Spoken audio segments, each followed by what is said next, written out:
That's what you're supposed to do with 2 outs. Big guy making it happen. 2-1. And Jazz down the right field line. That is a fair ball, I believe. Yes, a fair ball down the line. So a leadoff double here in the 6th. Another cut fastball. Jazz doesn't get all of it. It's a good swing. Marlins looking for more. Rojas, couple of strikeouts tonight. Ground ball up the middle. That'll get through for a base hit. Jazz is coming around third. He'll score easily. And the Marlins take a 2-0 lead.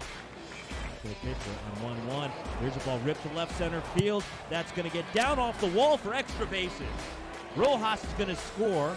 Aguilar's around third. He'll be held on an RBI double by Garrett Cooper. His first extra base hit in a couple of weeks. And the Marlins go up 3-0. So Coop gets his old team, and now the Brewers will bring the infield in. Corey Dickerson, who drove in a run with a double back in the 4th, bats with 2 in scoring position, and still nobody out. That's a base hit into right field, stringing the hits together tonight. Aguilar scores, Cooper goes to third.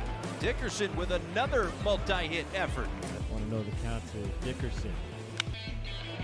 And now Dickerson sends one high in the air and deep to center field, turning, looking, oh boy, over the batter's eye in center field. Dickerson with a blast. Well, have yourself a ball game, Corey Dickerson. 4 RBIs in the ball game, and he just turned around some velocity. A no-doubter. 6-0 in the 8th. That is going to do it. It's a Marlins win, 8-0. The final count tonight. Really doing it in every possible way. Great defense, big offense, and Trevor Rogers out dueling Corbin Burns. All right. Man, I tell you, that's why we posed the question last week. Are the Marlins must-see TV at this point? See what I mean? And you know, I follow a Red Sox and a Mets fan, so they weren't necessarily on it. You know, I don't know if I ended up hearing Donald's take. Did he consider them must-see TV? Because I forgot now. No, hard no. No? Oh, okay. All right, so I was the only one. I think people are going to start changing their minds. I think they're going to start going my way now on this one. I think the Marlins are must-see TV. Problem is, we have this disdain for the Marlins because they piss us off, right? Because they don't commit and all that good stuff, and so they've screwed us over so much, and so now we take it out on Jeter and Sherman, which is really unfair because they haven't been at the point yet to prove that they're really committed or not yet. So we once we get to that threshold, then we'll find out what they really are. But for now, I understand what they're doing. They're developing kids and all that. They're not at the point where they want to spend money. And, you know, I heard Toast this morning, and he made a point that it is an interesting one, but it's funny because he was passionate about how good their starting pitching is and how badly they need hitters. And it's true, although yesterday they scored 8 runs. And I think it's more about they're still in the process of development. And they want to see where they're at with what they have, not just pitching, but, you know, you saw Jazz yesterday put on a show. And remember, J.J. Bleday is like one of those guys that's one of those bats that they're hoping that comes through. Now, he's not ready yet. He's in the minors. But eventually that's one of the kids that they want to call up, and that's one of the centerpieces you're hoping to build around. But when you watch this team, every night, dude, every night is worth watching. Every night there's a pitcher that, you know, even the Castano kid that's pitching tonight, he did pretty well in that first outing, struggled a little bit in the second outing. Let's see what he does. But just watching the guys that they do have now, I mean, Sandy he's awesome, dude. You know, Lopez has done a really nice job, and obviously Rogers yesterday was beautiful. I mean, 6 innings, 6 hits, 7 Ks. He's got a 1.29 ERA. Filthy. He's 3-1, okay, on a team that's not, you know, great offensively, but he's still 3-1. That's pretty damn good overall for Trevor Rogers. They're 10-12. They're right under 500. That's, you know, they're doing good, man. Overall, I got to say, I got to give them a little love. I think they're doing a decent job, man. They're fun to watch. They are fun to watch. So Good luck to the Marlins. They will continue their set tonight against the Brewers. Daniel Castano taking on Adrian Hauser. Yesterday, Cooper and Dickerson with some home runs. Obviously, Jazz stealing everything in sight. It was a lot of fun, man. A lot of fun. Hopefully, they can continue. I mean, it was the only bright spot yesterday. You know, what can I tell you? All right, so we've got some breaking Dolphins news. It just happened during Kai's show as the Miami Dolphins are trading Eric Flowers to Washington.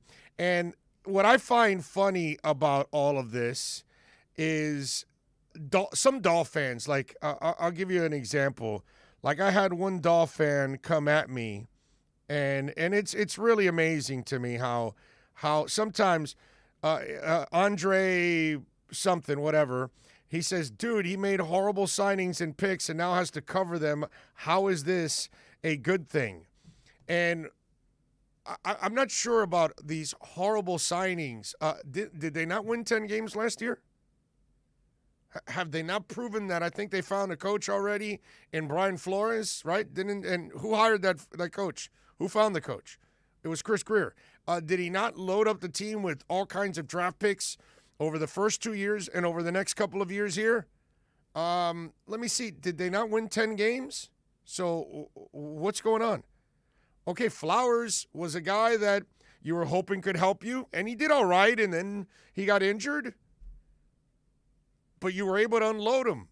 And so my compliment was you stayed fluid. Once again, you're able to move in and out of contracts instead of giving up ugly signing bonuses where you're stuck with a player because you don't want to accelerate the bonus and kill you on the cap. And this is a year where you needed the money because the cap went down, okay?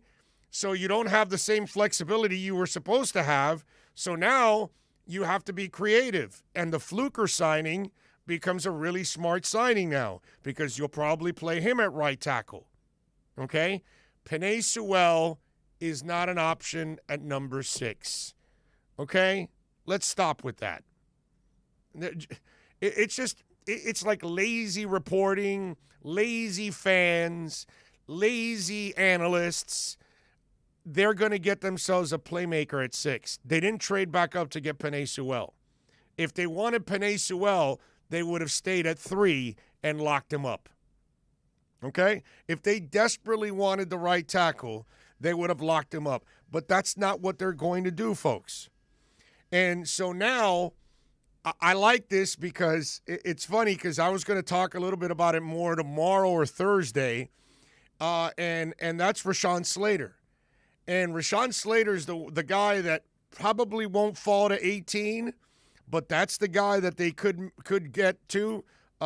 Christian Darrisaw, the Vautech lineman, could be another guy. Jenkins, definitely. Oklahoma State is another guy. And these are all 18, not at 36.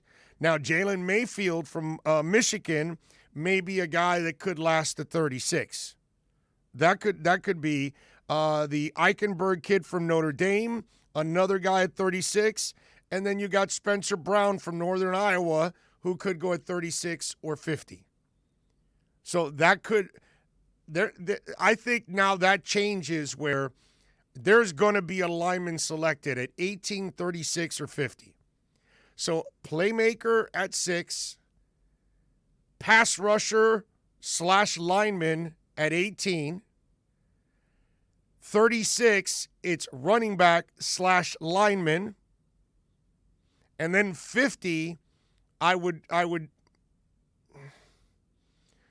now, I don't think, no, they're definitely not going to have a pass rusher there, but it could be running back or it could be lineman. Interior offensive line as well. Yeah. Guard or center, potentially. Center, yeah. Because Skura is a veteran. You know? I don't know if I would go with the Alabama kid because he's had so many injuries. So that would be one that I would kind of stay away from, if anything, when we talk about centers. But I think you're now going to see a lineman, a tackle, I'm saying, somewhere in that 18, 36, or 50 spot. Okay? the guard could roll over all the way to the fourth round. So I could see, an interior lineman, but I would imagine that you're going to see a tackle like one of the guys that I talked about go in that area of 18, 36, or 50. Again, you don't know how the draft is going to break down, right? Because what if by some miracle Rashawn Slater falls to you at 18? Then you got to take him. I don't think so. I think he's going to be in the top 10, maybe 11, 12, something like that. I don't think he falls farther than that, to be completely honest with you.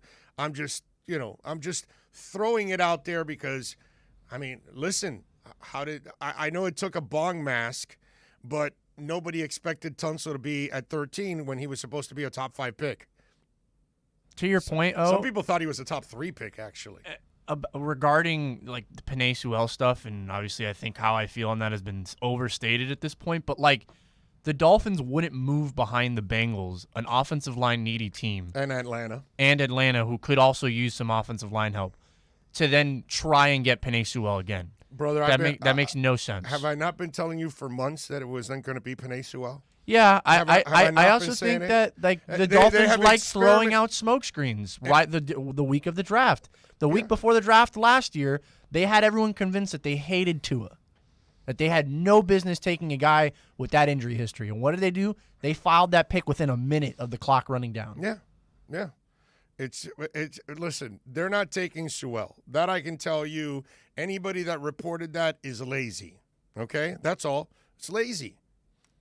They have shown you from the get-go that they weren't taking Sewell.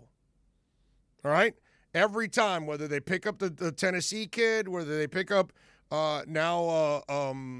Fluker, they're happy with what they have enough that they don't have to reach for the guy at 6, so they're going to get another lineman later on.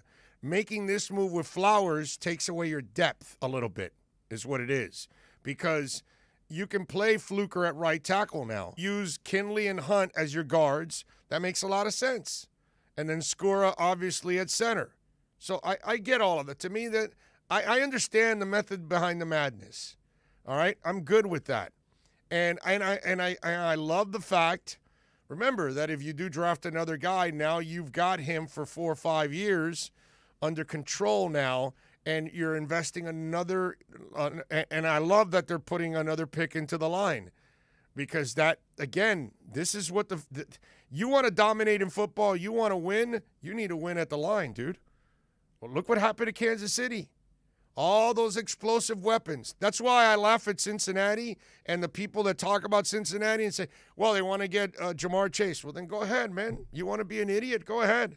Go look at Pat Mahomes. He can move around, and he's got amazing weapons that most people don't have.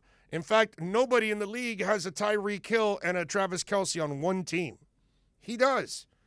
And the Hardeman kid, and there's another kid there that's pretty fast, and he couldn't find any of them in the playoffs. Why?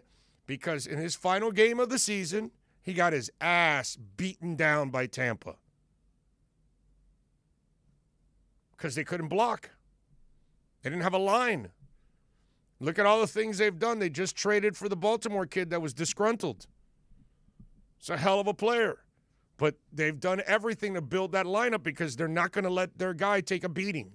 Now, you saw what Indy happened. They ended up being so irresponsible, they forced one of the best young quarterbacks to walk into this league in the last 20 years to retire. Joe Burrow, you're going to do the same thing to him. So I have no problem with Miami investing in the line at some point. But this tells you now that expect at 18, 36, or 50 a tackle to be taken.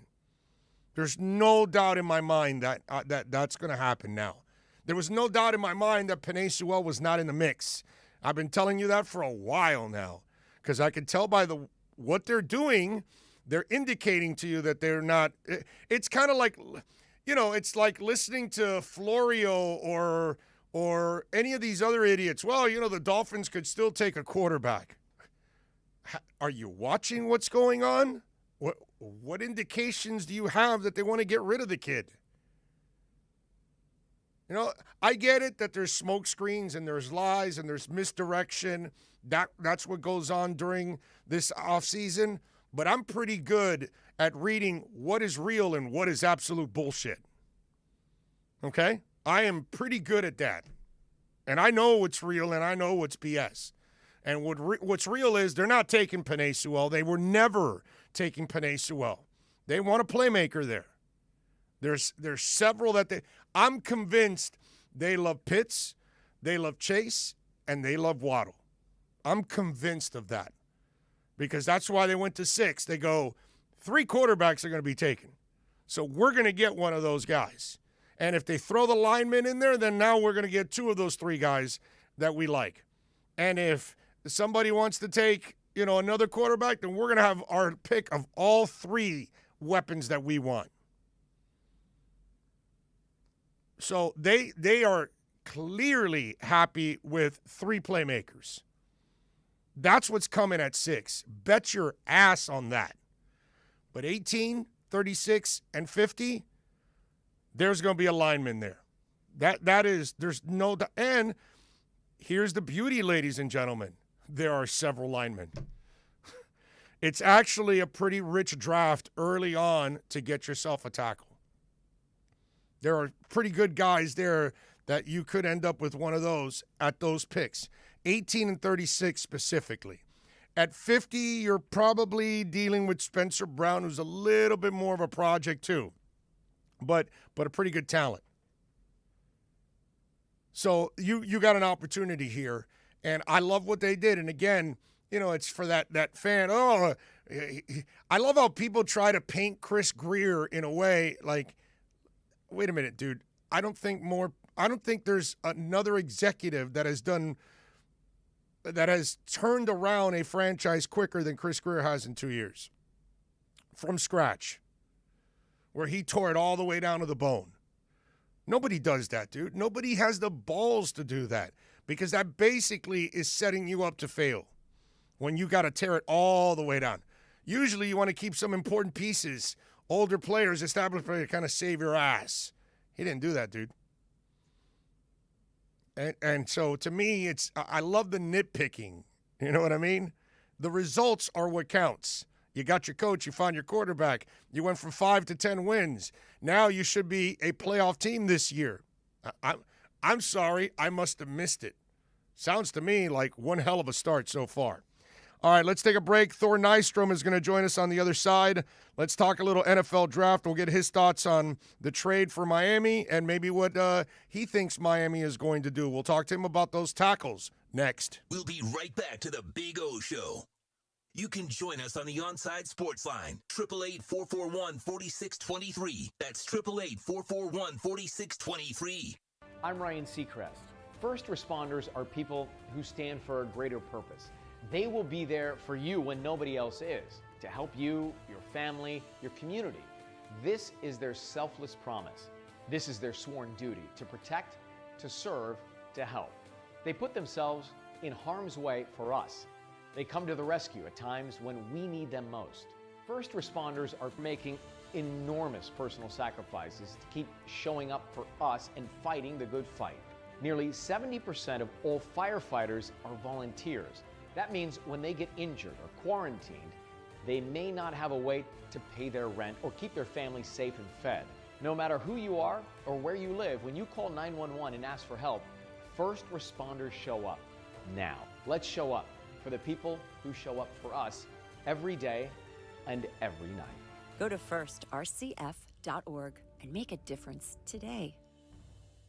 If you're looking for a change from the everyday restaurant, then you need to get to Checkers Old Munchin German Restaurant in Pompano Beach. Brats, Wiener Schnitzel, homemade potato pancakes, pretzels with mustard, and lots of German beer. Take their famous Boot Tour Challenge, and there's now outdoor seating available in their new beer garden with live music. Follow them on Facebook and Instagram at Checkers Old Munchin Restaurant or call them for reservations or pickup at 954-785-7565.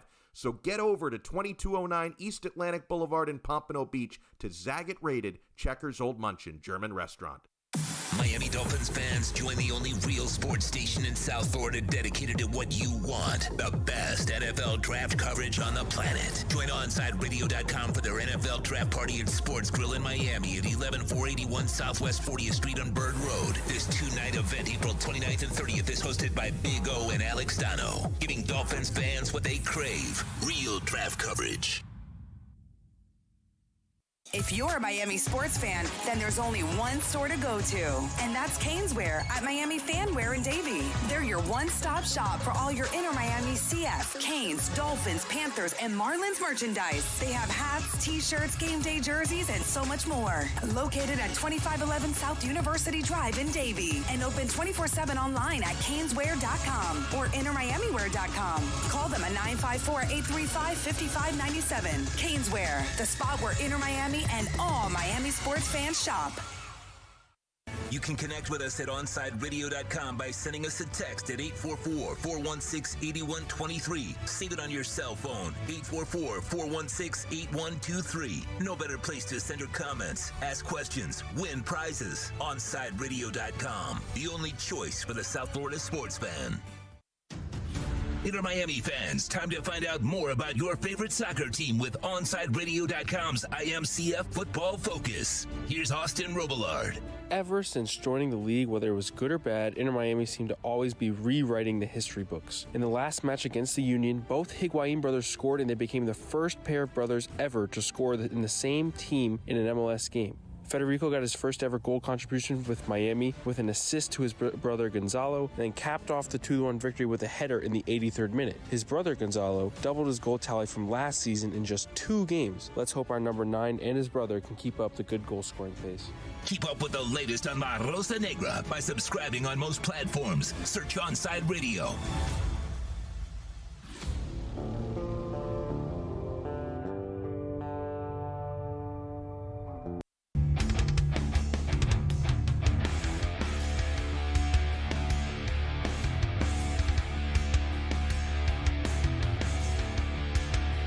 All righty, we're waiting for Thor Nystrom. A buddy of mine is asking me about certain cryptos that I like, so I was just helping him out there.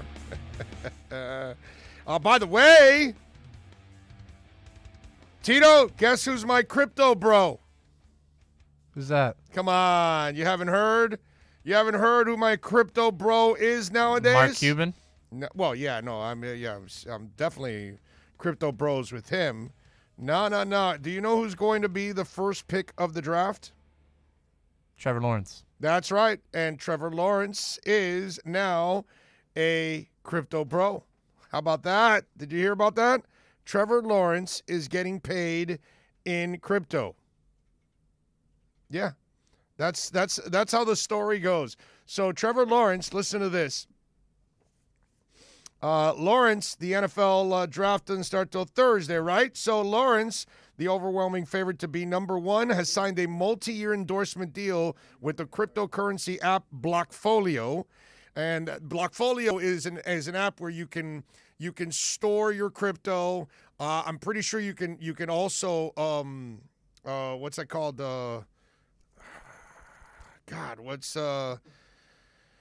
Oh, damn it. Now I'm forgetting it, where you stash it and then you loan it out and you're getting interest. I'm forgetting. Well, anyway, you can do some of those kind of things with it. Staking. There we go, staking. Man, brain farting. The terms of the first kind of deal haven't been disclosed yet, but he is receiving a signing bonus that was paid entirely into crypto and deposited into his Blockfolio account. Now, I hope he's smart. Yes, Ethereum is great. It's a phenomenal. I think the Ethereum is a better investment than Bitcoin. I hope he got a lot of VeChain, okay? Because VeChain is going to blow freaking up. So VeChain would be really good. So I see young people are a little bit more adept to changing with the times and understanding what blockchain is and where we're going in this world, which it's in that direction. But, that's just the way it is. All right, Thor Nystrom, of course, a man that changes with all kinds of time. You know what I'm saying? He's the one that knew the Wright brothers were onto something with that plane. He knew that Mr. Bell had something with the phone, and now, of course, you're loaded with crypto too, right? All right, Thor? Well, I'm learning stuff being on hold. Like I should come on more often. I was like taking notes, Yeah. How about that? Yeah. How about my man? How about Trevor Lawrence getting paid in crypto? That's actually pretty cool. I mean, I'm kind of heavy into it, so I kind of understand it, and I think it's actually really smart on his part. So I was just having fun. So you haven't delved into the crypto world yet, I guess.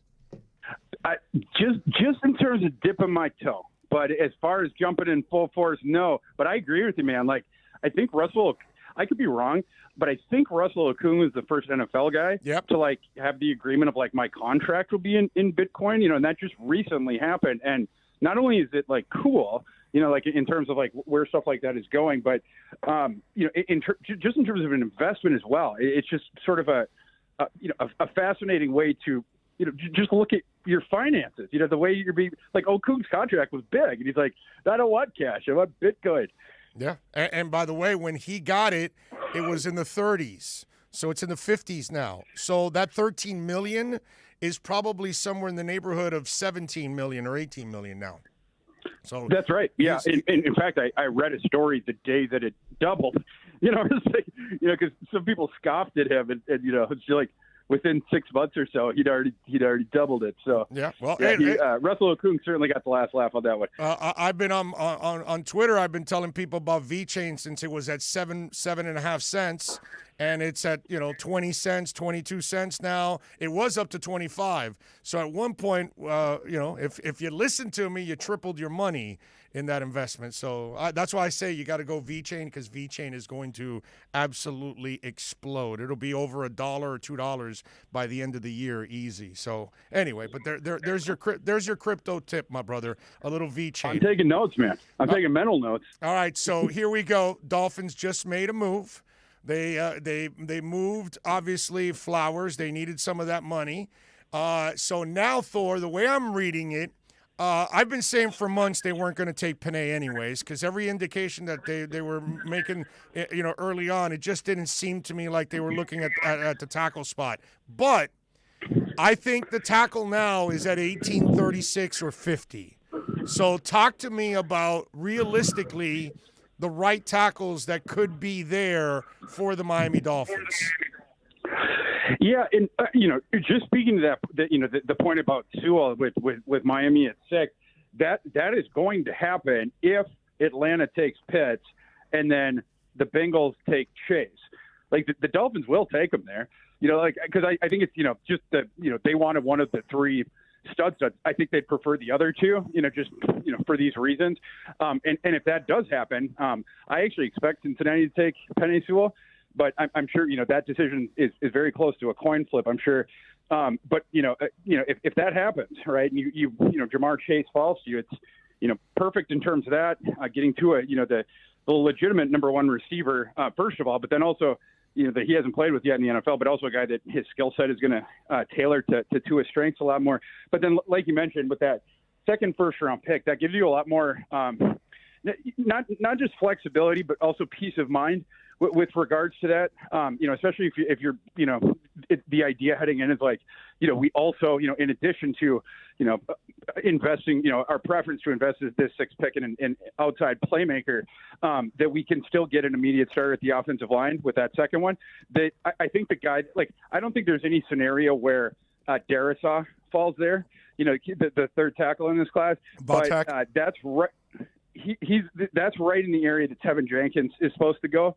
And what you're talking about, the guy that comes in immediately at right tackle and starts for a decade, that is, look up Tevin Jenkins in the dictionary. That's what he is going to be.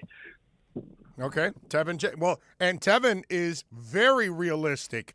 Like, I agree with you. At 18, he should be there. Like Slater, you're going to need a lot of crack pipes in draft rooms for Rashawn Slater to fall at 18. That's not going to happen. That's for sure. And then Darrisaw, the Vatek kid, I agree with you. So Slater, Jenkins is the guy.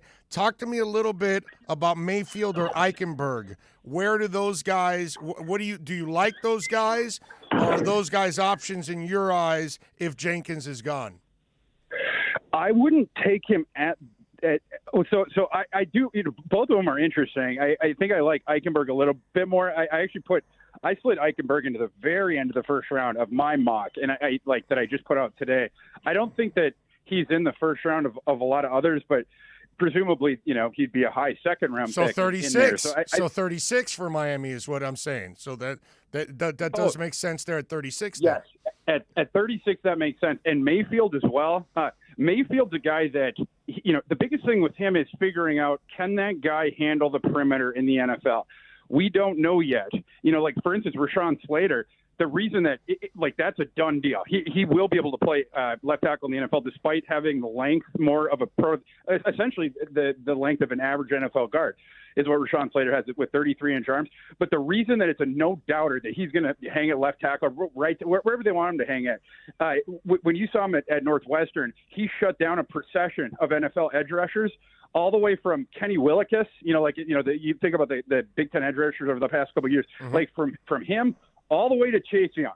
And if Chase Young had absolutely just eaten Slater's lunch in their game, it would be a different thing. Because then you'd say, well, maybe Slater, he's very good, but, his athletic package is sort of capped, at this one area where freaks will be able to take advantage of him. But, again, didn't happen. Slater gave Young more problems than anyone else had in college. And by the way, just speaking to this point, Elijah Vera-Tucker, another offensive line, I'm not sure if, you were going to bring him up, but, he's a guy that some people think can hang a tackle in the NFL. I categorically do not. He's going to be a very, very good guard. But last year when he played left tackle at USC for the first time, he dominated in their 4 or 5 regular season games that the Trojans had. And in the Pac-12 title game, the Trojans ran into Oregon, who had a young kid named Kayvon Thibodeau, who happened to be the number one edge rusher. Not only the number one edge rusher in his class the year before, but was also the top player overall. So he's a guy that's sort of analogous to Myles Garrett, Jadeveon Clowney, Chase Young. There's only 5 or 6 guys you put in that bucket over the last decade or so. Chase, and Thibodeau absolutely destroyed Vera-Tucker. Just put him in a body bag. It was multiple sacks, 6 pressures the entire game. Vera-Tucker had absolutely no answer on the edge because he'd gotten to the point where it's like, okay, my athletic package is capped right here. This guy, above this, I'm going to have issues in the NFL. So we'll put Vera-Tucker at guard, and he's going to be awesome. He's going to be a Pro Bowl guard. But, I'm not taking that guy with the idea that there's any shot he's going to play tackle in the NFL. Okay, I'm with you there. All right, so Thor Nystrom, of course, joining us here on the program. By the way, you can follow him on Twitter like I and many others do at ThorKU. Thor, when we look at it, since we're only a couple days away now, I think from the day the Dolphins made the trade back up again, they're in love with 3 playmakers, I think. Look, you and I might disagree a little bit on the Penei thing. I don't think they're going to take Penei at all. I think they're going to take the lineman a little bit after at 18 or 36. I think at 6, they're in love with Pitts, Chase, and Waddle. And I think that's why they made the trade to 6, because they were guaranteed 3 quarterbacks are going in the first 3 picks, or 2 and a lineman or whatever, or maybe 3 quarterbacks and a lineman, or 4 quarterbacks and a lineman. But at 6, we're going to be locked in to one of the playmakers. Do you agree with the list I have that it's those 3 and that Devonta's probably the 4th guy and not in the mix for them at 6? We agree that there was a 3-man bucket there, because Miami said after the fact they wouldn't have done the trade down to 12 if they couldn't have jumped back up to 6 in the same, it's essentially a 3-team trade. And so, yes, I do believe there was a 3-man bucket. The only thing where we disagree is I think that it would be Sewell instead of Waddle. Now, we'll see, because this scenario, it only comes up on Thursday night if both Pitts and Chase are gone. So, then we'll see what their audible choice would be. We'll find out. But I agree. There was a third, not only is a third name on that, there was a third name on that list. And I think, if it's not Sewell, almost assuredly it's Waddle. So yeah, I mean, in terms of that, we agree with that part of it for sure. All right. Maybe we agree or disagree on this one. What the F is going on with Justin Fields, dude? Because I'm sorry, everything I've seen from that kid, and I know I'm in hurricane country, so we're supposed to hate the Buckeyes and all that crap. I don't care about that, all right? That kid's a baller. That kid's a winner. That kid's a leader. I like this kid, man. He's accurate. I don't get this stuff, dude. I don't get all the dissing and how he is not a top 2 or top 3 quarterback in this list. What's going on? Please tell me what I don't know, my man. You're going to have to tell me. It has been a consistent source of whether it's, it's sometimes confusion to me and sometimes frustration. And I can imagine, whether, being Justin Fields or being a member of his family or even being a part of his team of reps, like, you would have to just be seething, at some of this stuff that's come out, because some of it's just outright, it was just fabricated. I don't know if the quotes themselves were fabricated, from like, the anonymous scouts or whatever, or if their opinion is just fabricated from not having watched the kid. But like, I saw a quote earlier in the process that Tony Pauline put out, and Tony Pauline is a friend of mine. He is about as respectable as you get for a reporter, as far as that stuff. He heard this from a dude. And what the evaluator told him was, go back to the tape. Justin Fields only, we only charted 5 passes all season where he threw to a second read. And it's like, what the... I know I can't swear on air, but it's like, what do you see it, man? Like, you could watch any isolated game that Justin Fields played this year and find more than 5 throws to a secondary read. And also, how do you know who the first read was? Sometimes the play design is literally to have your head turned the one way. You ain't going to throw it that way just to get the safety over that way. I mean, right. That's anyway. It's stuff like that, and then the stuff that's real but may not play a factor, like with the was it leukemia? You're talking about the seizures, yes. Epilepsy. Epilepsy, yes. Epilepsy. Which is not an issue, actually. Which is crazy. Yeah, I didn't stay in a Holiday Inn Express last night, and I'm certainly not a doctor. But yes, that stuff. It seems like that. I'm more worried about somebody else going out and drinking and getting a DUI than I'm worried about somebody having an epileptic seizure. Please. Not only did Justin Fields not miss a game in college because of that, going back to something in reality, the Clemson game. Any quarterback in the nation is done for the day when he took that enormous hit from Skalski right before halftime. Right in the freaking kidneys, bro. Come on. Right in the kidneys. Oh man! And you could see it when they slowed it down. Dude, that's that Skalski hit him there. His body just goes limp. And they had to basically, like peel him off of the turf, and then he comes off the field and you're like, oh my gosh, like Ohio State's cooked. Like Fields is out. This is crazy. He missed one play, and he comes back and sort of went and holding his midsection. He finished out the half, and then when he came back out after halftime, all of a sudden he was Superman. Yeah. I think he might have gotten help from an injection there, but irregardless, it was one of the most impressive halves of football that I've ever seen from a college quarterback, especially when you consider the context. He rained fire from the sky on not just a defense that had NFL defenders. Yes, the Brett Venables defense is the most confusing defense in all of college football for college quarterback. It is designed that way. We talk about like chess pieces. He's got all the chess pieces. Isaiah Simmons and Tanner Muse were the ones before. He moves people around. Not only that, before the play, but then he does these replacer blitzes where he'll send people from everywhere because there are all these interchangeable pieces, and then he'll drop a guy back in the level to replace him. That's why I call it a replacer blitz. But anyway, this confuses the heck out of, as you can imagine, out of college quarterback, especially when you're playing the crazy athletes. You don't have much time to make the decision. It was no problem. It was like, he just gone in for like, to take the bar or, take some extremely hard tests that everyone fails or a lot of people fail, whatever. And like, he was compromised physically, all this sort of stuff. He was playing for the team that got hit the hardest by COVID of any Power 5 team last season. And that second half, the first half was extremely impressive. And the second half, he just went to another level. He ends up throwing for almost 400 yards and was at 5 touchdowns. Like you don't see guys do that to a Brett Venables defense, certainly not in the playoffs.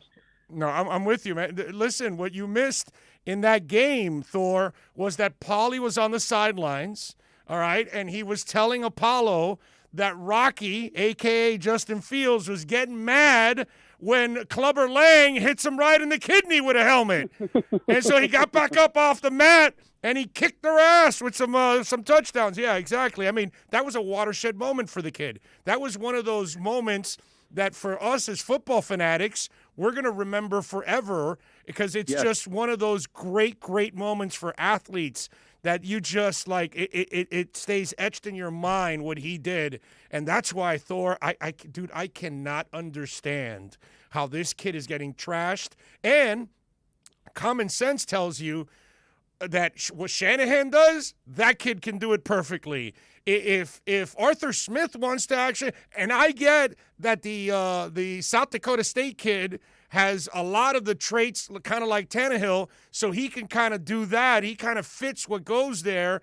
Now, you're trying to tell me all of this, and then the square peg in the round hole is Mac Jones. I mean, come on, dude. Give me a break. Mac doesn't fit these offenses like the other two guys do. Yeah, yes. I mean, like, Mac Jones, and we thought, in his season starting, like, he played for one of the great offensive coordinators, not just the coaching staff, which, of course, is, perhaps the greatest of all time in college. Nick Saban and his coterie of overqualified analysts or whatever. But Steve Sarkisian is just an incredible play caller. It's the reason that, he basically drank, if you know the story of Steve Sarkisian, he basically drank his way out of college football. And then Nick Saban gave him a shot again. He's such a good play caller. He's already the head coach of Texas. But anyway, like, running that, Sark is so brilliant in terms, it's the X's and O's thing of like the pre-snap motion, getting the not only the matchups you want, but also getting people into space. Mac Jones, he had something like, it was over 600 yards last season. He finished more than 600 yards ahead of the number 2 guy in terms of yards that he got throwing to open receivers.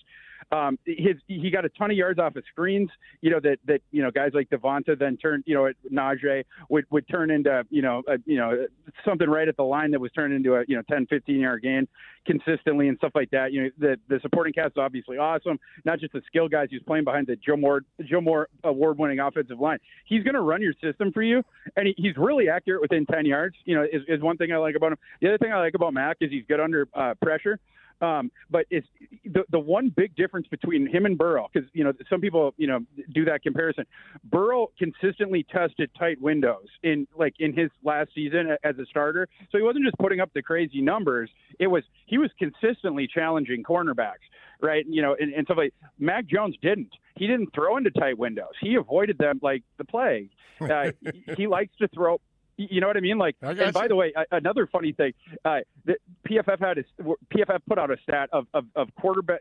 So they had like the quarterback grades on plays where they went beyond their first read, right? And so, anyone that had listened to the narratives, for the offseason, you would just, of course, assume that if the top 5 quarterbacks, that Justin Fields is by far the worst, going beyond the first read. Well, it was true that one quarterback of the 5 was way worse than the other 4, but it wasn't Justin Fields. It was Mac Jones. That's crazy. Follow him on Twitter, by the way, at ThorKU, and catch his work there as the NBC Sports Edge NFL draft analyst. He is Thor Nystrom. Thor, enjoy the draft, my brother. Enjoy the drama. It's always fun, and I appreciate you taking time. Always a pleasure, my man, and I'll come back anytime you want to chat up who the Dolphins took this weekend. You got it, baby. We'll talk next week. We'll catch up. You're the best. Appreciate All right, you. brother. There you go. Thor Nystrom, baby. He's now into crypto, too. We like it. There you go. Just like Trevor, my crypto bro, Lawrence. I love these people that are, they're forward-thinking. They understand life changes. You got to change with the time. Crypto bro. That's why radio is dying, and Crypto we bro. are thriving. Crypto Back with bro. more. Boom. Now streaming online. Onside Radio, the only choice for the South Florida sports fan. Hey, it's Big O for EJD Construction, your custom home builder, additions and home remodeling. Our lives have changed. We're making our homes more of an oasis. Call the right place. Call the right people. Eric at EJD Construction for over 16 years. A-rated member of Angie's List in the Better Business Bureau. 305-433-4843. That's 305-433-4843 for EJDconstruction.com. Join the Inter Miami family in 2021 by becoming a 2021 season ticket member. Enjoy enhanced access benefits and pricing not available to general fans. Visit intermiamicf.com/tickets for more information. If you missed Man of the Match with Alex Dono, you missed. I think we need to normalize the nickname Dick again. There used to be a lot of dicks. Now, people think about the male anatomy. I don't know why we can't use Dick as a nickname. There was something the strong, silent type would have the name Dick. Yeah, sure, it was a nickname for Richard, but Richards now will just go by Rich or Richard. Like, nobody goes by Dick anymore. I think we need to normalize Dick. Man of the Match with Alex Dono from 3 p.m. to 6 p.m. When you need your warehouse looking good while staying efficient, there's only one place to find the finest racks in the business. Pallet Rack City in Hialeah. 305-424-8547. That's 305-424-8547.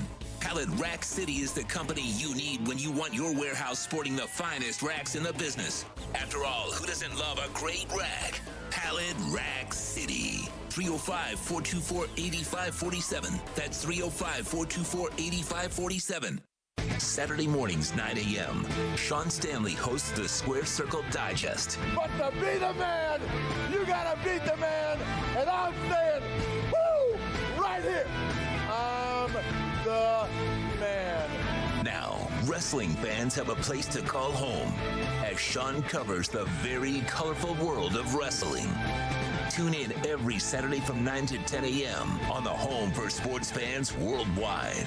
OnsideRadio.com.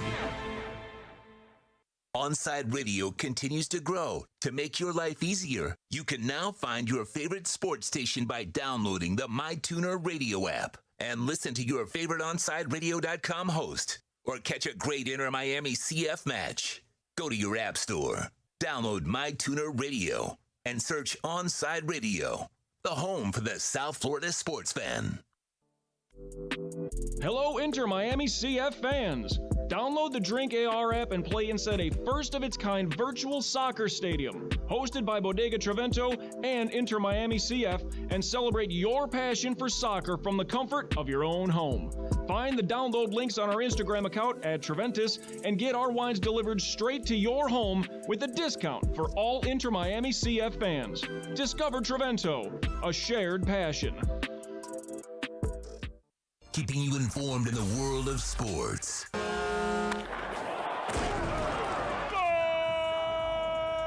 With an OnsideRadio.com sports update.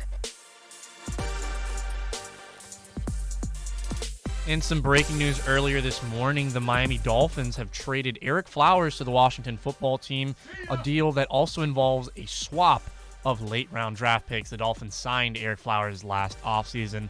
Last night, the Miami Marlins defeated the Milwaukee Brewers 8-0. Trevor Rogers, 6 innings, 0 earned runs, and 7 strikeouts. Game 2 is tonight. Daniel Castano is on the mound. First pitch is set for 7:40 p.m. The Florida Panthers failed to clinch their playoff berth. They lost to the Nashville Predators 4-1. Sam Bennett, the lone scorer for the Panthers. The Cats try to bounce back tonight. They take on the Predators again. Puck drop slated for 8 p.m. And the Miami Heat lose to the Chicago Bulls 110-102. Jimmy Butler and Bam Adebayo had 33 and 23 points respectively. The Heat are a half game behind Boston for the final guaranteed playoff spot in the 6th seed. Tomorrow night, the Heat take on the San Antonio Spurs. Tip-off slated for 8 p.m. With your Onside Sports Update, I'm Tito Bonacci. Coming up next, it's more from the Onside Zone and the Big O right here, OnsideRadio.com.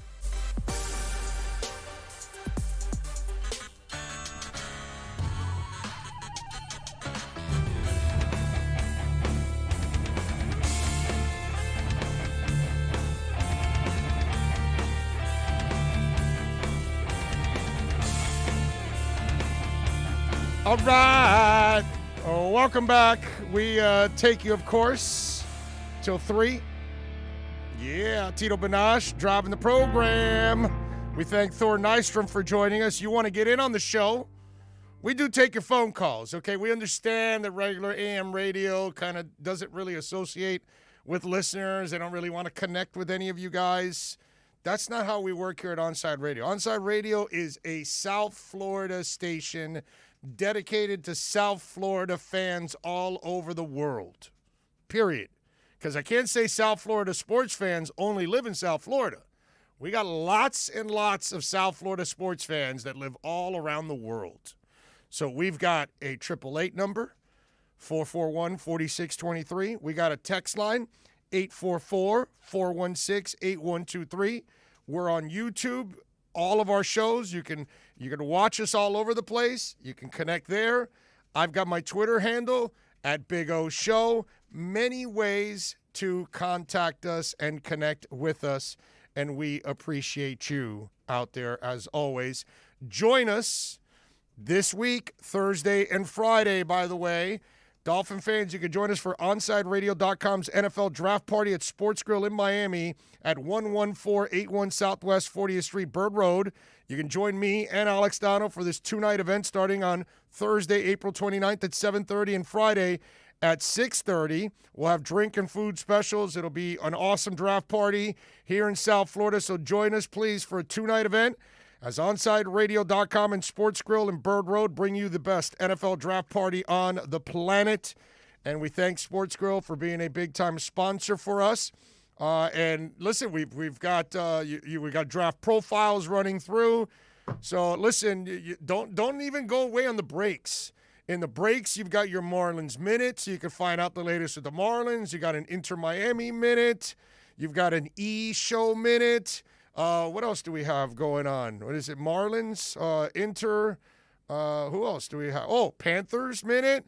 And we got the draft profiles. So there's all kinds of stuff going on.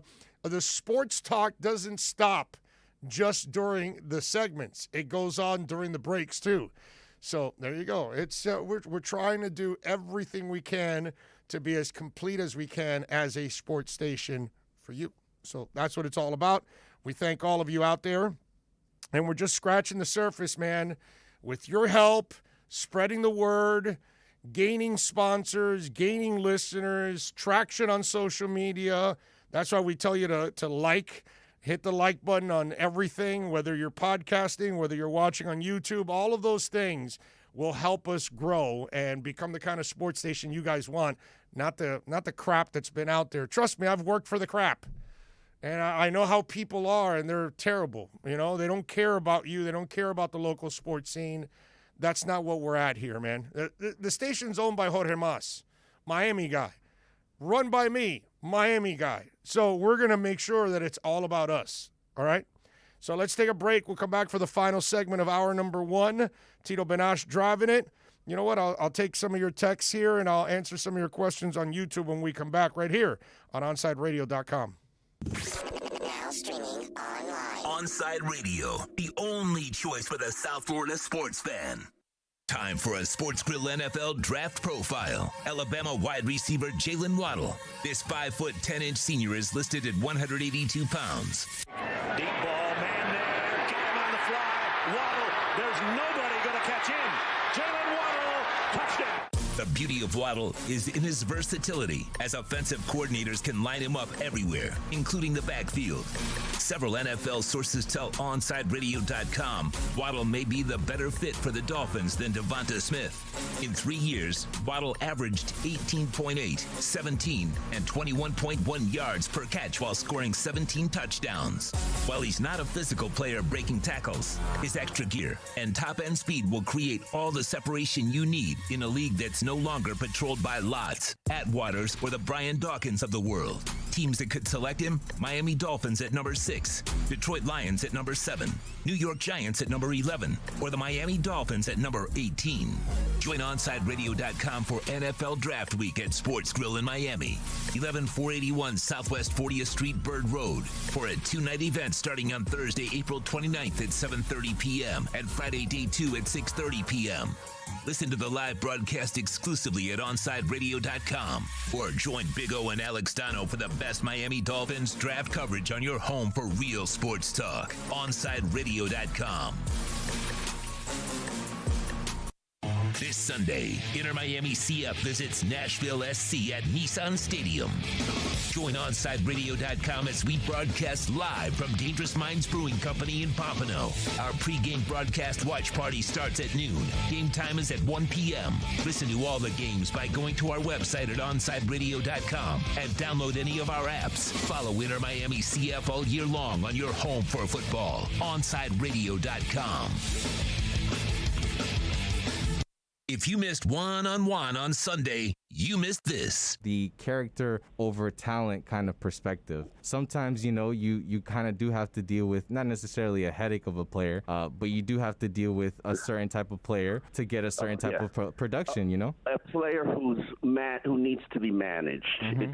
It's much like that child you were, and I was that kid in elementary school where, I did my work, but after I did my work, I caused trouble. I was a little bit of a challenge to teach, and some teachers didn't want me in their class. That doesn't mean that I wasn't talented. That doesn't mean that I wasn't smart. That doesn't mean that I wasn't going to be somebody. That doesn't mean that I wasn't going to be a heavy contributor to the school or, whatever it was. But, hey, I just needed a little bit more coaching than some of the other people did. One-on-one. Every Sunday morning from 9 to 11. Only at OnsideRadio.com. There's no need to drive around South Florida wasting valuable time looking for a new or certified pre-owned Acura. Go to the #1 volume sales dealership in the Southeast United States. Craig Zinn's Acura of Pembroke Pines. Purchase with pace and space in a dealership tailored to your needs. From home buying to providing that personal touch. Contact the 2020 Satisfaction Award winner Craig Zinn's Acura of Pembroke Pines. 888-776-5123. That's 888-776-5123. Or visit them at 15601 Pines Boulevard in Pembroke Pines.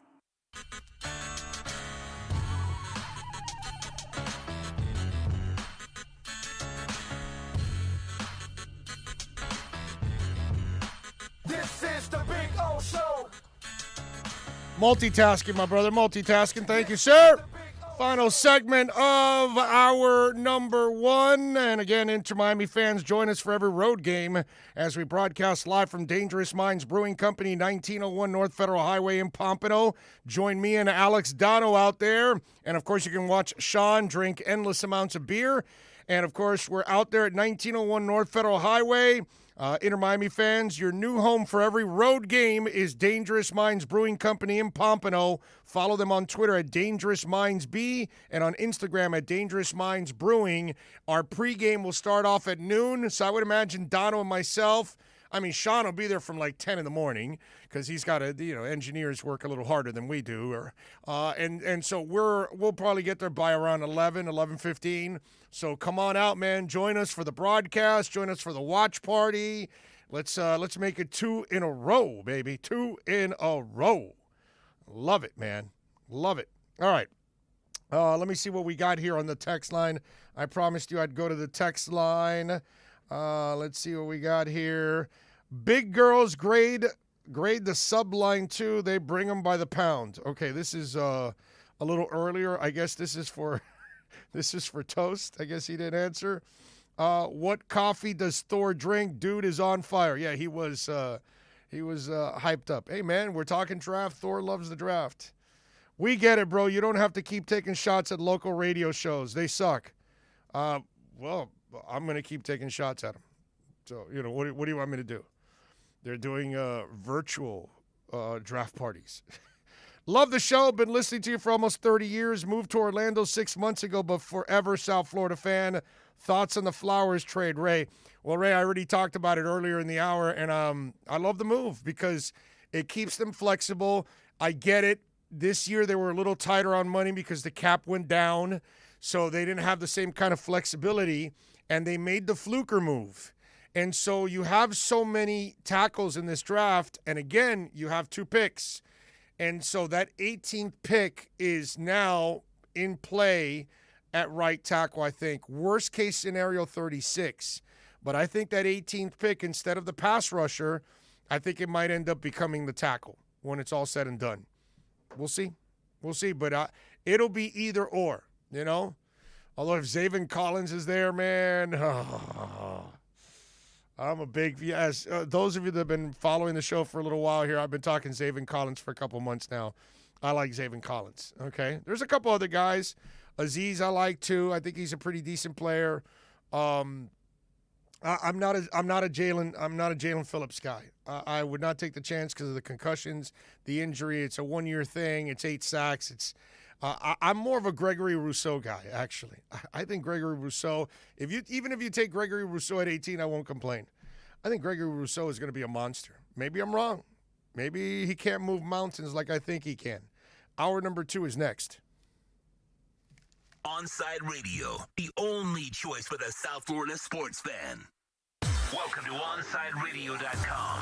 Broadcasting from South Florida to the world. No station in South Florida provides more live and local sports talk. This is like rock and roll with no music. Follow us on social media at Onside Radio.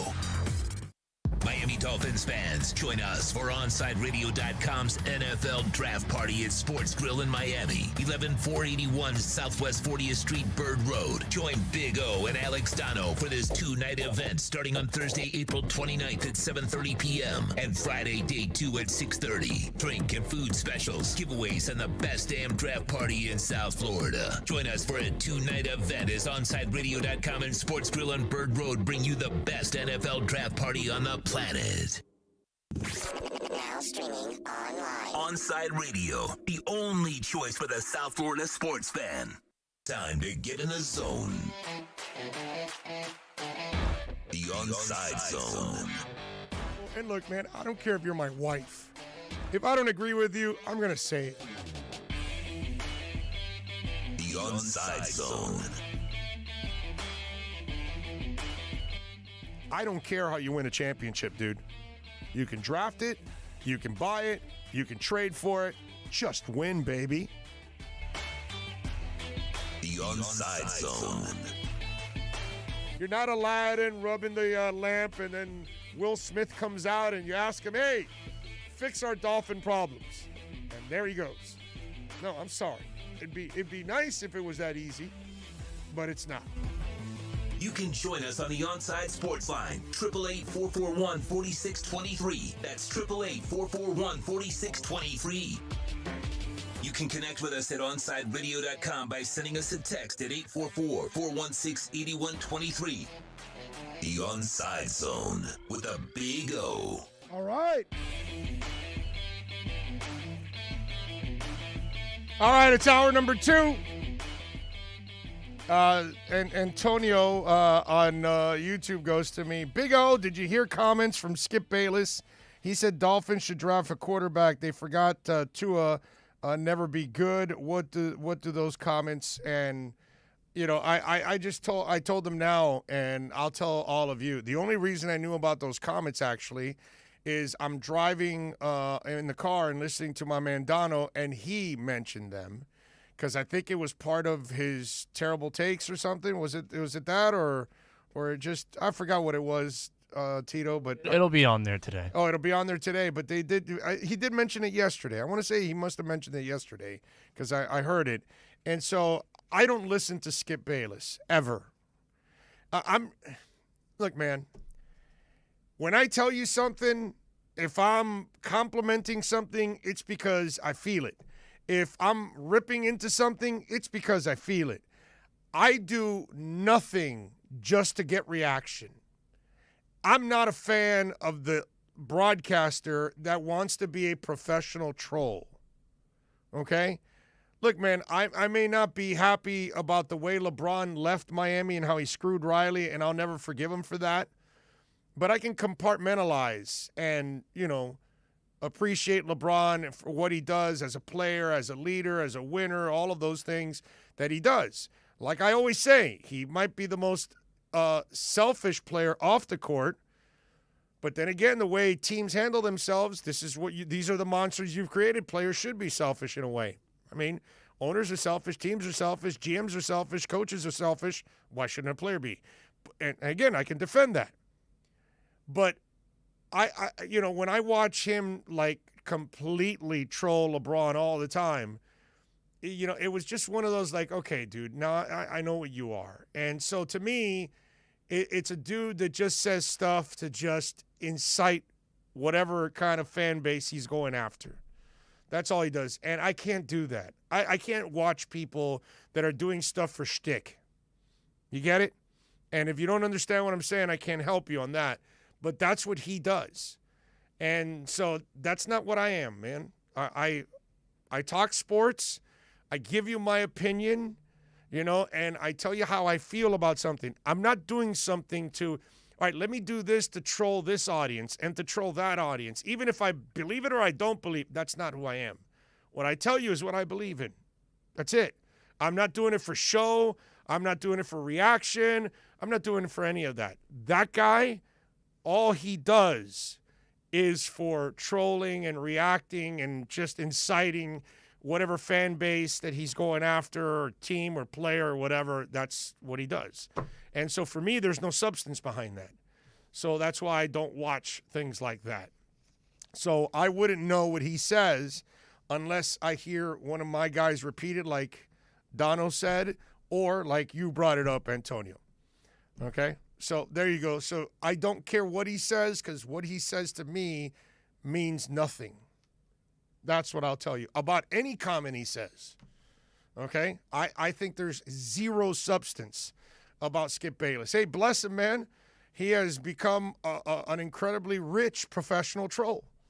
And that's fine. I mean, it works for him. You know what I mean? Plenty of you do it. It's like listening to Coward come up with these dumbass analogies and these things that he comes up with stuff that you could tell he doesn't do his homework and whatever, bro. Another. I can also tell the host that relies completely on their producers for material.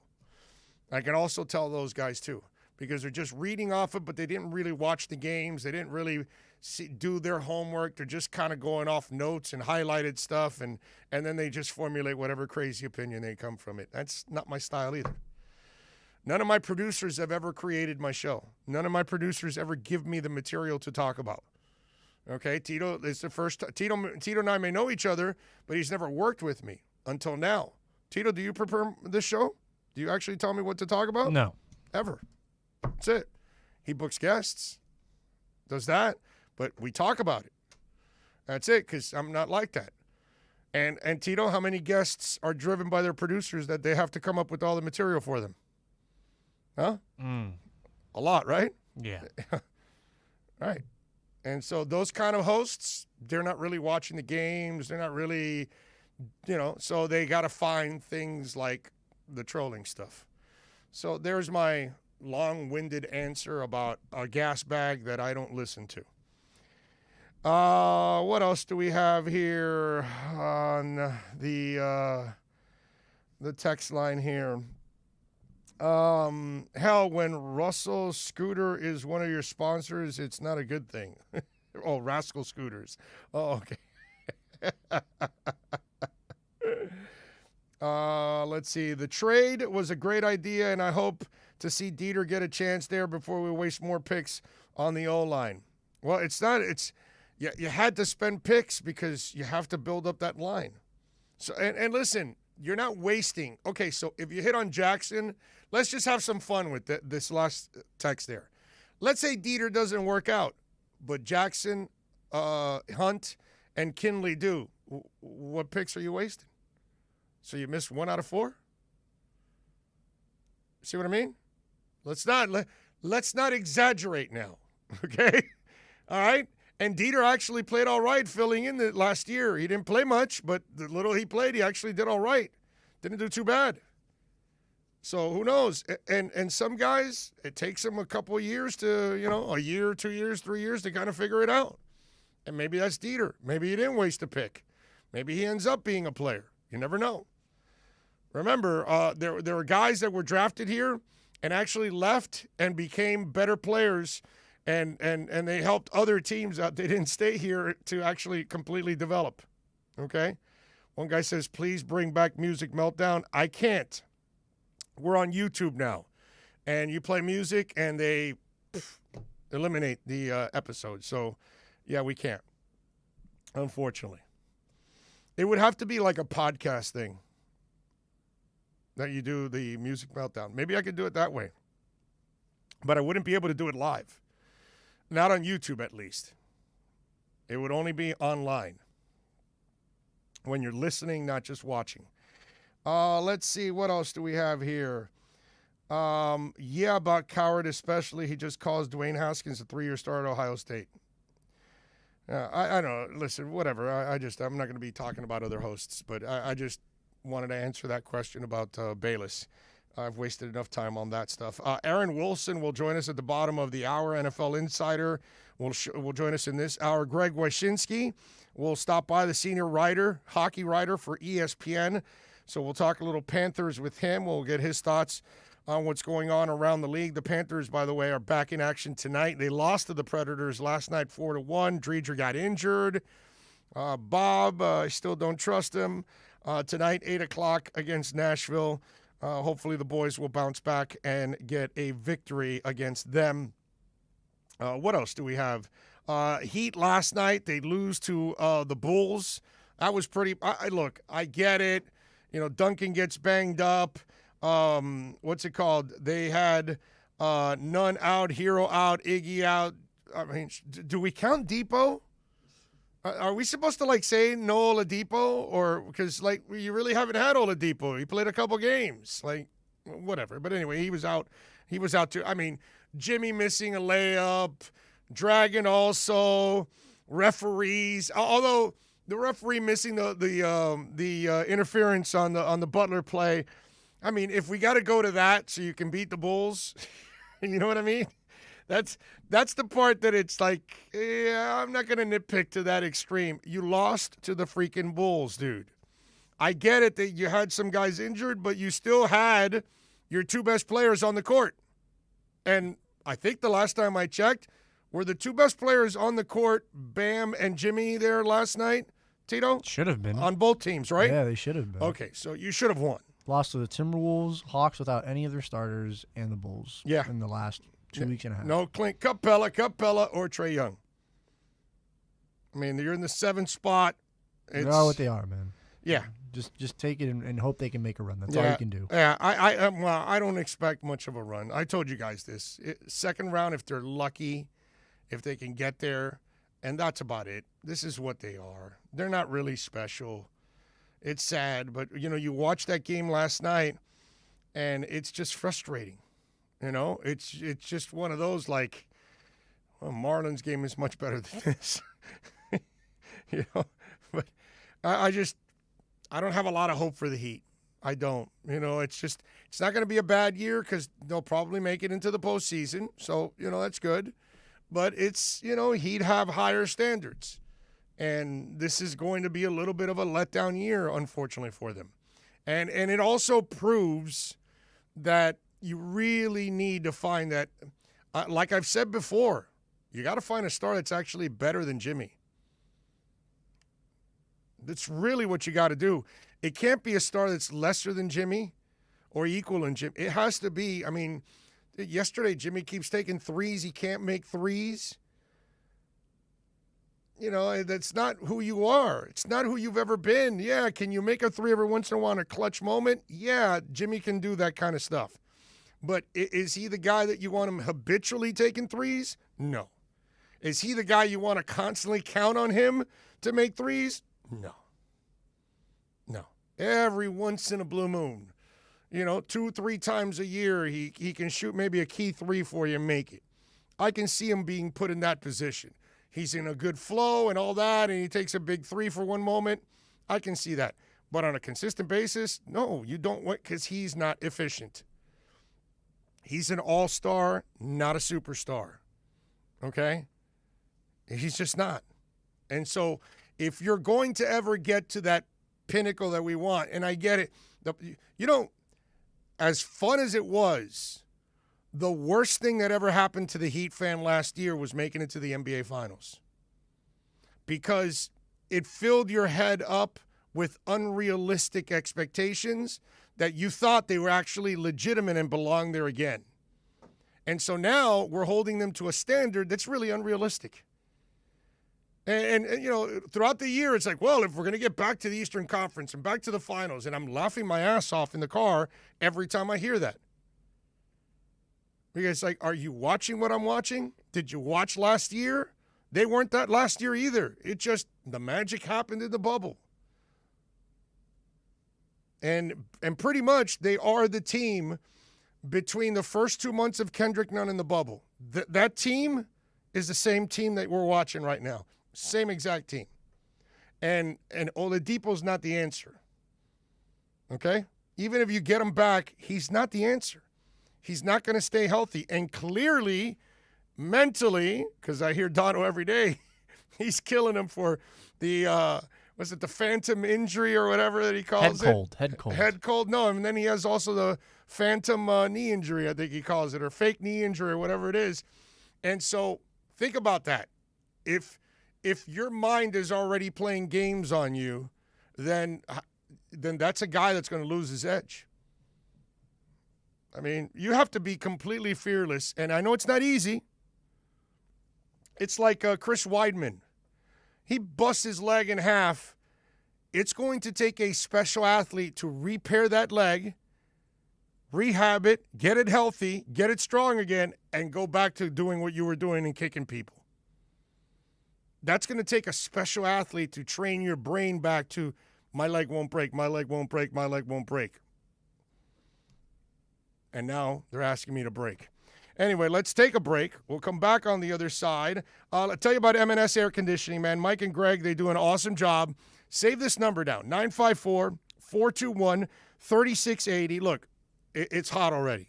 It's getting brutal out there. You're going to beat up your AC every day and get a preventative maintenance plan. Call the guys at M&S Air Conditioning, Mike and Greg. Tell them that Onside Radio told you to call, 954-421-3680. Whether it's a preventative maintenance plan so you can take care of that AC, or a high-efficiency air polarizer so you can clean the air. You'll sense how much cleaner it is also, and you're eliminating all the bacteria. And listen, it destroys the biological contaminants in the air. So it's not just about COVID, but it's also about colds and stuff like that. So let's kill all of that. Call them. Plus, they're a Mitsubishi Diamond Elite contractor. When you purchase a new Mitsubishi electric mini split system, you're going to receive a 12-year warranty. Call them, get it installed, 954-421-3680, or go to the website, ac-florida.com. We'll be right back to the Big O Show. You can join us on the Onside Sports Line, 888-441-4623. That's 888-441-4623. Riddle me this. With all this sizzling meat and crunchy veggies nestled between toasty flatbread, who should get credit for Papa John's new papadilla? The person who invented pizza or the person who invented folding? Well, whoever it is, a tip of the tongue hat to you, sir or madam. Get a new papadilla, 4 flavors, just $6 each. Better ingredients, better pizza, better than a sandwich. Papa John's. Big O for M&S Air Conditioning. You know, air quality in your home and business is more important than ever. That's why you've got to call M&S Air Conditioning and let them install a high-efficiency polarized air filter in your AC unit. Folks, it attracts, captures, and destroys biological contaminants to improve your air quality. With stellar customer service, answering your call from 7:30 a.m. till 9 o'clock p.m. For more info on high-efficiency air filters and their preventative maintenance plans, visit M&S Air Conditioning at ac-florida.com. At OnsideRadio.com, we chirp all day and night. It's time to do some more chirping with David Dwork at our Chirping the Cats report. Monday night did not go well for the Florida Panthers, who dropped a 4-1 contest to the streaking Nashville Predators. Goaltender Chris Driedger became the latest Panthers player to suffer an injury, leaving the game during a stoppage in the second period with what the team is calling a lower body injury. He's considered day-to-day. As for the game, the Cats struck first on another goal by newcomer Sam Bennett, who now has 4 goals and 7 points over his first 6 games with the Panthers. It wasn't nearly enough, though, as Nashville got goals from 4 different players, and netminder UC Saros stood tall in goal, stopping 39 Florida shots. The win kept the Preds in sole possession of the 4th and final playoff spot in the Central Division, while Florida will have to wait at least another day until they can clinch a spot in the postseason. Fortunately for the Panthers, they'll get another opportunity in short order. Nashville and Florida will wrap up their season series tonight at Bridgestone Arena, and the Panthers can punch their playoff ticket with a win of any kind. Keep up with the latest on the Florida Panthers by subscribing on most platforms by searching Onside Radio, your home for South Florida sports. It's toast. Smartest thing I did last year? Called B&T Windows and Doors and had PGT custom windows and doors installed in my house. Listen, it's spring. That means before you know it, we'll be hearing about the tropics churning. That means you need to get your home and family protected today.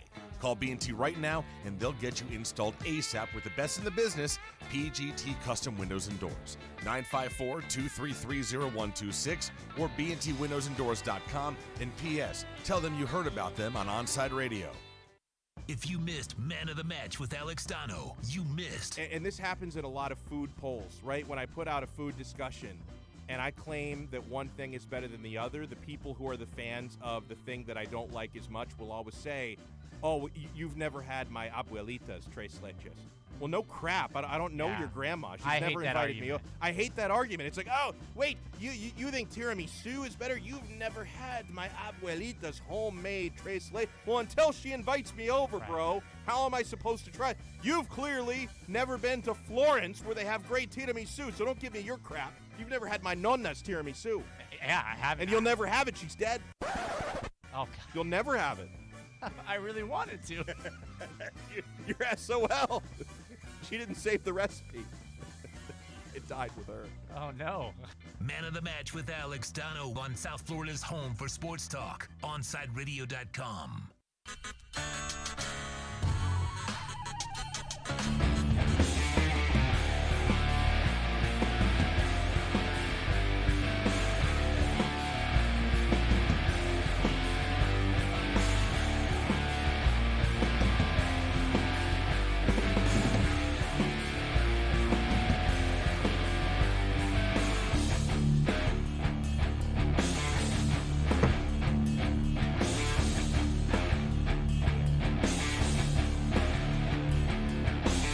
That reminds me a little of like Texas Hippie Coalition. Any of you into a little THC? No, not the stuff that Toast talks about in the morning. I'm talking about like the band, Texas Hippie Coalition. Okay? Well, I know the mind started wandering, especially, is NorCal on the line there? I mentioned THC.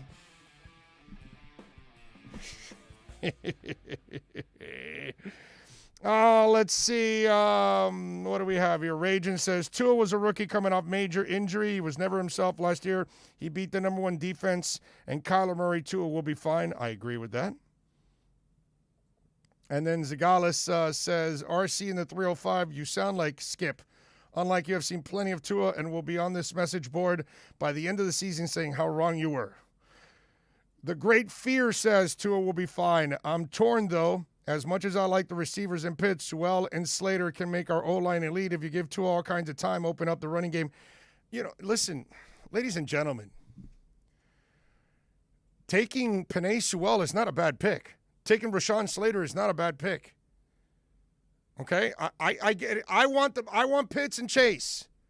Everybody knows that. I want Pitts number one. I want Chase number two. And then Jalen Waddle will be the third guy. I want a playmaker for Tua. I want an elite playmaker for Tua. I want that too. I'm with you. But I cannot sit here if they do take Penei Sewell and they figure, well, you know what? We think one of those guys is going to drop all the way to 18. And maybe it does. Or maybe they figure out a way of getting another playmaker on the back end of the draft in the first round or second rounds.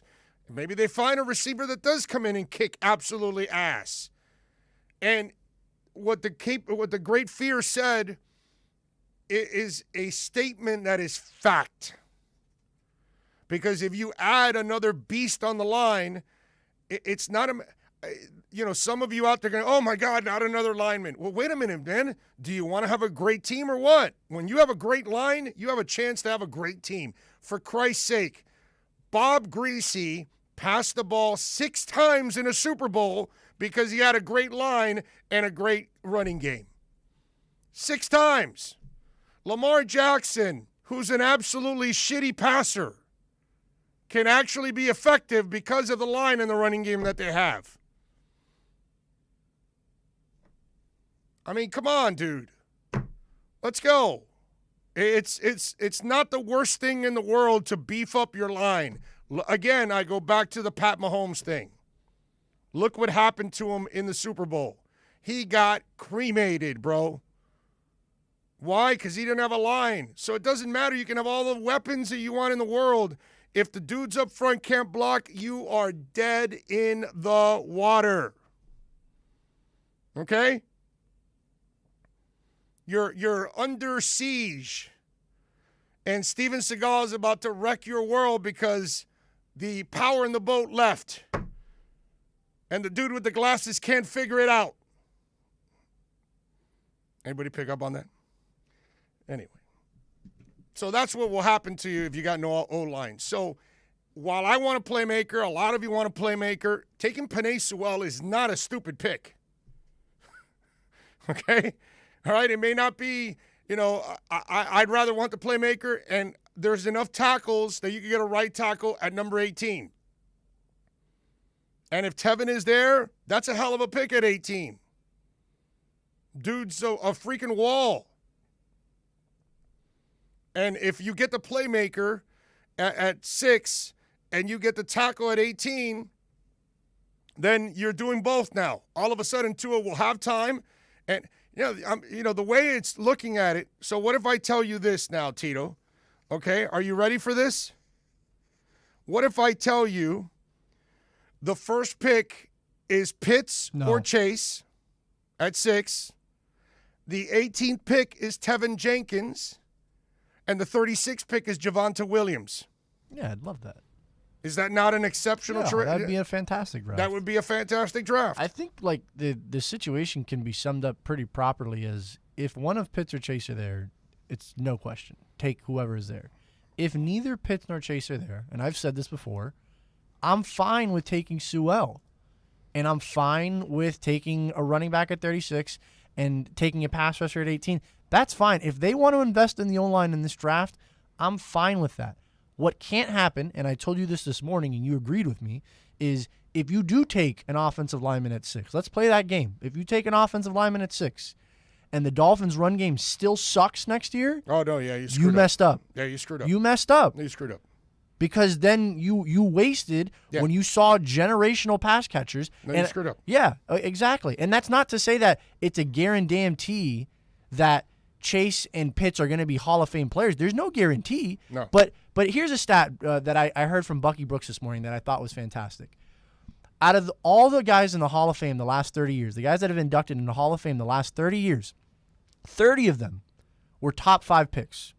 After that, only 18, 6 through 10, only 18 of those guys were Hall of Fame players.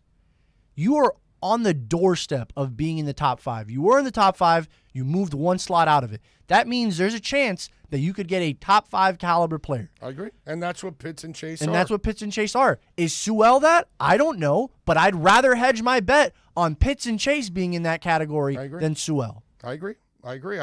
But again, I'm not slamming them. Yo, neither am I. If they take Penei, because they may still figure out the playmaker at 18. They may still figure out the playmaker at 36, because it's not like you can't find playmakers there.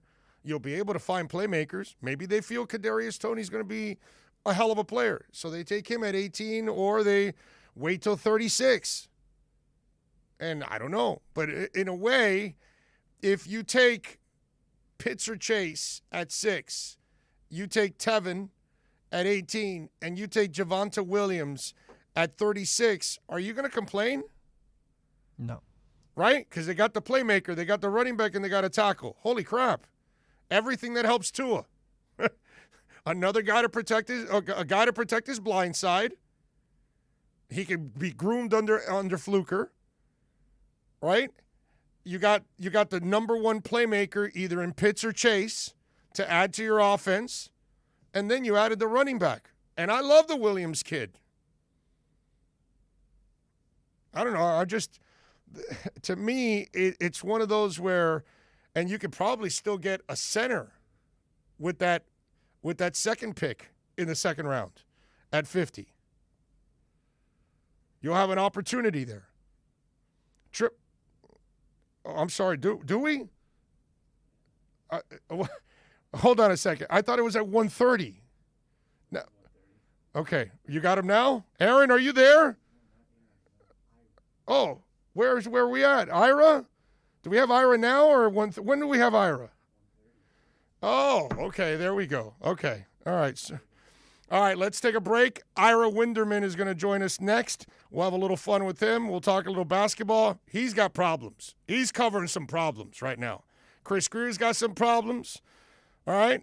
Panthers got a couple issues they're trying to hammer out.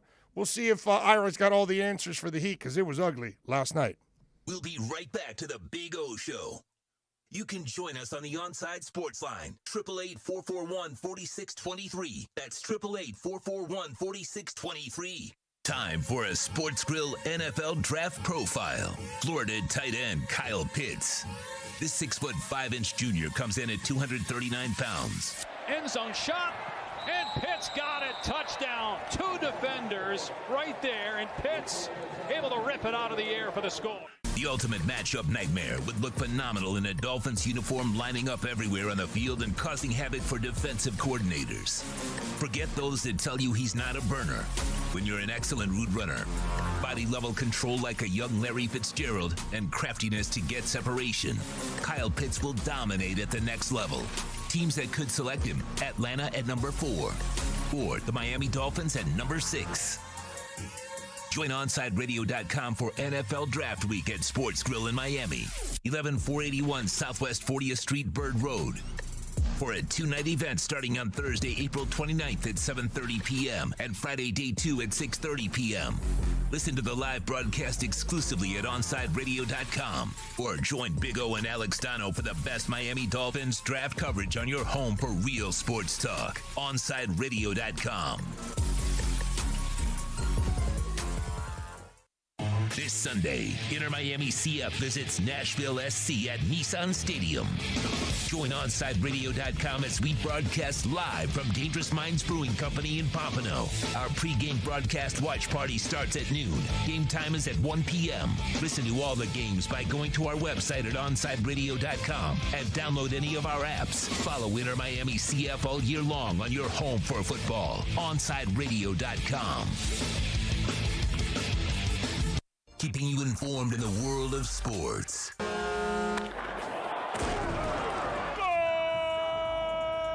With an OnsideRadio.com sports update.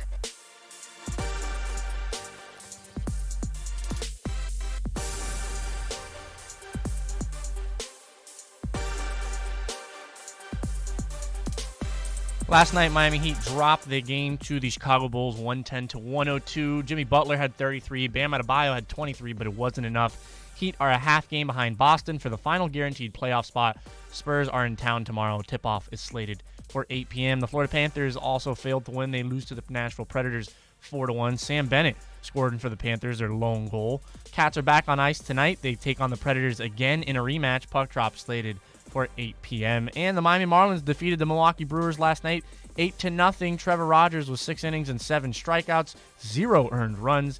Game 2 is tonight. Daniel Castano is on the mound with first pitch set for 7:40. You're listening to South Florida's only local sports talk station, OnsideRadio.com.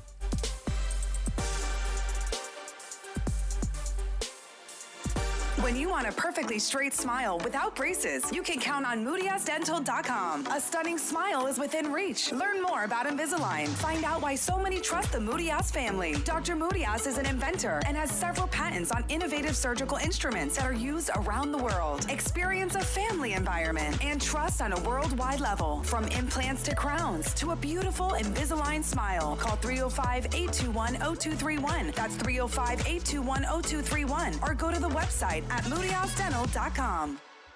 It's time to talk Miami Heat with NBA insider Ira Winderman. It's the Acura of Pembroke Pines Miami Heat Report, exclusively at OnsideRadio.com. Let's go over the latest headlines locally with the Miami Heat and league-wide in the NBA with our very own Ira Winderman.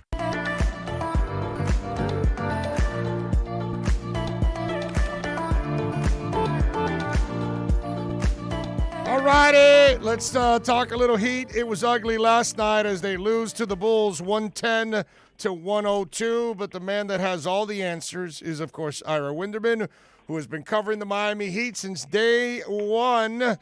Ira, and of course, follow him on Twitter at Ira Heat Beat. Ira, good afternoon, sir. How are you doing?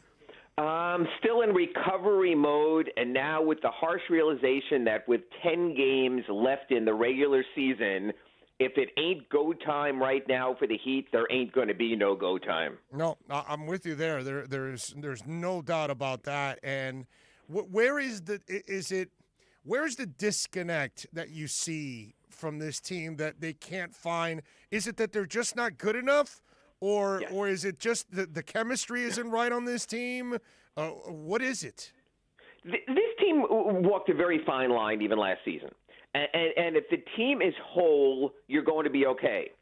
But then when you stripped away Jay Crowder before the season, and brought in Avery Bradley and Mo Harkless, and that didn't work. So then you went all in, and I think the moment of truth was March 25th, the NBA trading deadline. And let's be honest, I was on with you and everyone else at Onside Radio that week and in the days that followed, and we all thought it was a slam dunk for the Miami Heat, that the piece that they needed was a dynamic offensive player who could push the pace but also provide a defensive presence. And when they made the trade for Victor Oladipo at the time, we just saw good things coming, that he would get worked into the system, they would return home from their road trip, they would go on a winning streak, which they did. And then he went out. And now you just see there was a reason why they went in the Victor Oladipo direction at the trading deadline. And without that other dynamic player, last night was the perfect example. Jimmy Butler with 31 points at the end of the third quarter, willing his team that was so injury-ravaged into contention in the game, and then no one else really in support maybe for outside of Bam Adebayo. There's just not enough right now, Big O. Injuries are a factor. No Kendrick Nunn last night. Of course, no Oladipo, no Tyler Hero. This team needs to do everything the right way and in lockstep and be healthy. And if anything goes awry, they're just not good enough because they don't have enough top-tier talent. So, but now, hold on. I know they've got some guys, but you did have the two best players on the court in Butler and Bam, and you don't win that game? That's still a knock on them. It was not the best of Bam. You know, the fourth quarter he came on. He had one rebound in the first half. He didn't get a second rebound to the end of the third quarter. You know, we can't always sugarcoat it. Sometimes guys have bad moments. So when people are pointing out today that Jimmy Butler had a breakaway layup after his own steal, that if he finishes the layup, it's a 2-point game and he missed it, I give him the break there because, he gave every last ounce of energy that he had in keeping his team close. Bam wasn't as good last night. He simply wasn't when it came to rebounding and preventing offensive rebounds and second chances. It got lopsided at the end, so I wouldn't put him at the top of his game, but they needed another scorer. You know, you always hear, and Jimmy said it after the game about defense, 100 points is not enough to win in today's NBA. 110 sometimes is barely enough. They needed someone else to put the ball in the basket. Instead, it was funny because early in the year, I remember you talking to me about the Heat's two-way players and Strus and Gabe Vincent and how they're developing the young talent. No, they're not. Those guys weren't up to a moment like last night. And when it came to back-end, second-tier talent, Chicago honestly had more of it than what the Heat did because of their injury situation. Yeah, no, it's a great point, and I thought they were headed at least in a direction of developing young talent. So I mean, the schedule only gets harder from here on out. Yeah, only 3 teams with losing records, final 10 games, only 4 at home. Again, the problem with this season in the NBA is this. Just because you see a certain team's name on the schedule, you don't know which players are available. You don't know if they're playing the second night of a back-to-back. So you have 2 against Boston, but who's healthy for Boston? You have that late-season game against Philadelphia, your home finale, but is it a Joel Embiid game or not? Your second-to-last game is against Milwaukee, but are they going to be in a mode where they're already locked in? So there's going to be a lot of other things at play right now. But if you're asking me to make a simple proposition, 50-50 even money odds, I would have to say more likely the Heat will be in the play-in round than be able to escape the play-in round and get a top 6 seed. Wow. And when you look at this play-in round, does it become a disappointing season if a team that went to the finals the following year ends up in the play-in round? Not if they advance out of the play-in round. No, Okay. if they go to the play-in round and they get the number 7 seed, and maybe they wind up against Milwaukee, who I think they can compete with in a round, or Philadelphia, who I think they can compete with, you'll only remember the playoff result. The problem is they have a huge game coming up. Well, I guess every game is huge, but especially so on the back end of a back-to-back on Sunday in Charlotte. Oh, I think everyone was looking at the play-in as, well, at worst they'll finish number 7. So they'll host number 8 in a game, and even if they lose that, they'll host the winner of the 9-10 game. So all the Heat have to do is go 500 at home when they're in the playoffs. If they lose to Charlotte, they will lose the season series to the Hornets. The Hornets will have the tiebreaker. There is a chance the Heat's first play-in game will be at Charlotte when they have LaMelo Ball, and they have Gordon Hayward, and they have Rozier. And if they lose that game, they potentially can come home to play any of 3 teams that they've already lost to at home. It could be the Wizards they've lost to at home. It could be the Bulls. Last night they lost to at home. It could be the Pacers they lost twice to at home. So all of a sudden, I mean, that really becomes, a very perilous course for them to chart. Get out of it, no one's going to remember. No one's going to remember the seed at the end of the season. You remember the playoff result. But you know what? All those other teams, 1 through 6, they'll have 5 days off to rest and recover after a brutal season. And the Heat's team of 30-somethings, guys who need rest more than anyone, will have to push themselves beyond the regular season just to make the playoffs. All right, so let me ask you, and I know he's been awesome. He's been the perfect citizen throughout all of this, and that's Jimmy Butler. But Jimmy Butler has always been the guy that when things are going awry, he starts to kind of, explode like that volcano there in the Caribbean right now that is causing havoc. Is there any concerns with that now if this continues in this direction? Because Jimmy, like you just said last night, he's busting his ass. I mean, the guy had 23.6 rebounds, 2 assists, 2 steals. Yeah, he did. I'm sorry, 33 points, 8 rebounds, 5 assists, 2 steals. I gave you Bam's numbers. He kicked ass last night. And so if he's not looking around and people aren't meeting him halfway, any concerns about that now? Yeah, I'll give you a word so I will use here so all the aggregators can give a little more publicity to Onside Radio and your radio show.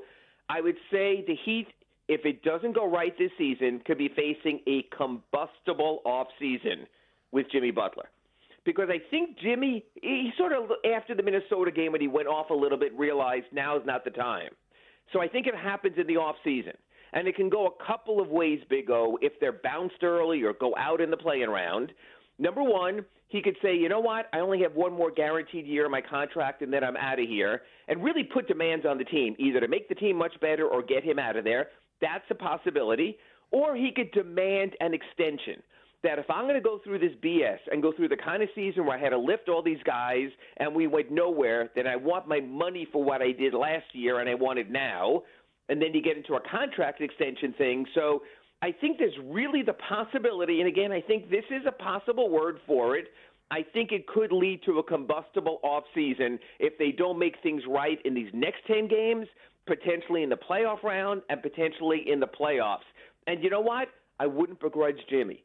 Because, like you said, he has given his all. He really did. Pat Riley always says one thing, play to your last breath. He really did play to his last breath last night. Well, maybe some of his teammates didn't. So I wouldn't begrudge Jimmy. I would not begrudge Jimmy Butler at all if he were to get more caustic, if he were to get more critical in the offseason. I think it is justified for what he has been doing for this team since they first went to the Disney bubble last July until the moment we're talking about right now. All right, so, and Ira Winderman, of course, this is our Acura Pembroke Pines Miami Heat report. Ira, when you look at the landscape of all of this, and one of the things that I've said since they made the acquisition of Jimmy is you better find a star that's better than him if you want to get to the pinnacle. And Oladipo isn't better than him. Bam isn't better than him. So is that the next step this offseason to try to find? Because when you talked about extension, I cringe because there's 2 more years left on this contract. I wouldn't go past those 2 years with the wear and tear on Jimmy's body at this point in time. If the Heat want to, go ahead, but I think you're playing with fire when you do, but you know what? that. They played with fire before with a guy in his mid-30s by the name of Dwayne Wade, and I'm not comparing Jimmy Butler straight on to Dwayne Wade, but when you have something close to a franchise star, you also have to be careful with that. You know what? This could all be resolved if we find out after tomorrow's game the Heat have a 2-day break after they play the Spurs tomorrow.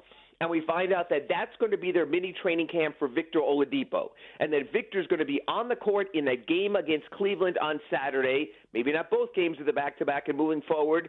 Maybe we'll know by the end of the regular season whether Oladipo is a compliment and they can work from within and they can just augment this and make a move. I still think of the possibilities that the Heat can get, and I know there was all the Kyle Lowry talk at the trade deadline, but my gosh, he's 35, that there's still a chance the Victor Oladipo thing can work. I don't think the Heat failed at the trading deadline. Maybe it was as simple as a misstep by Victor in that game against the Lakers when he went up for that second dunk, but I still think there's a chance.